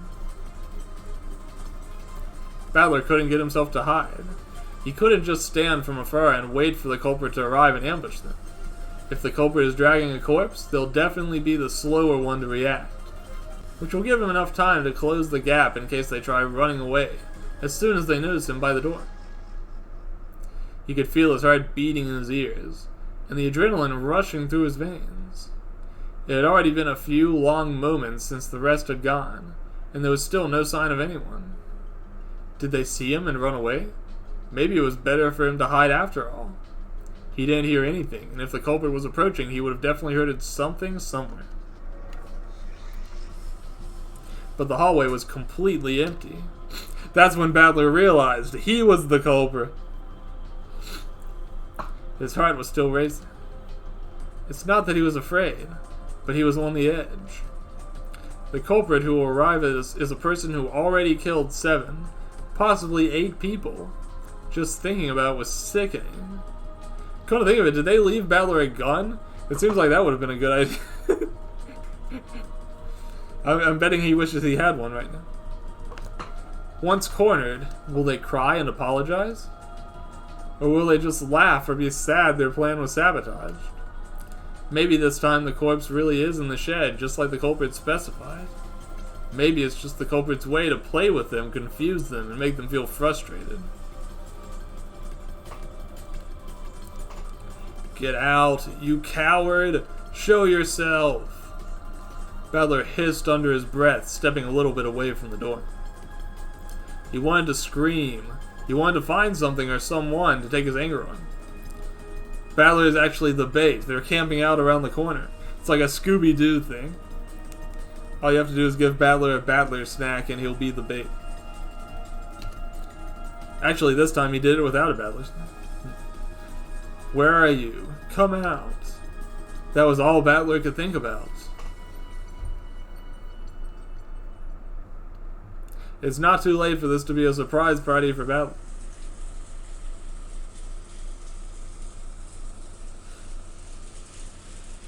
I wonder, maybe I should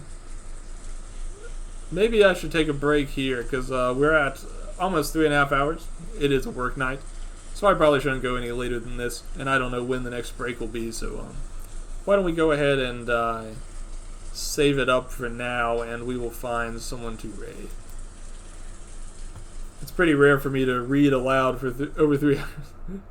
I know that's not a hugely long stream for everybody, but for a reading stream, it's for me it's a little more. But I did have fun. I enjoyed learning more about the mystery, and there's still a lot more to go since we're only on the second Twilight.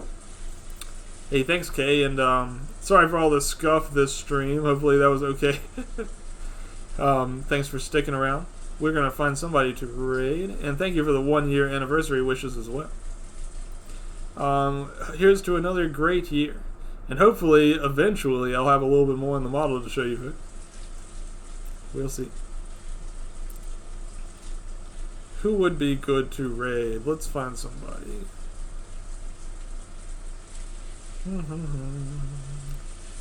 Give me just a moment. Yeah, 1 year. In the bag. It doesn't feel like it's been that long, to be honest. You know, why don't we raid... Let's see...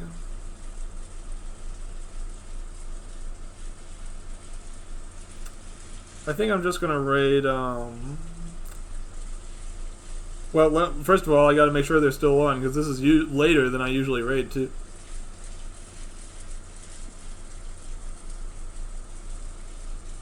Okay, I think they're still going. We are going to raid, Jenny playing Subnautica. I haven't raided Jenny in a while, and I always liked it, so let's do that.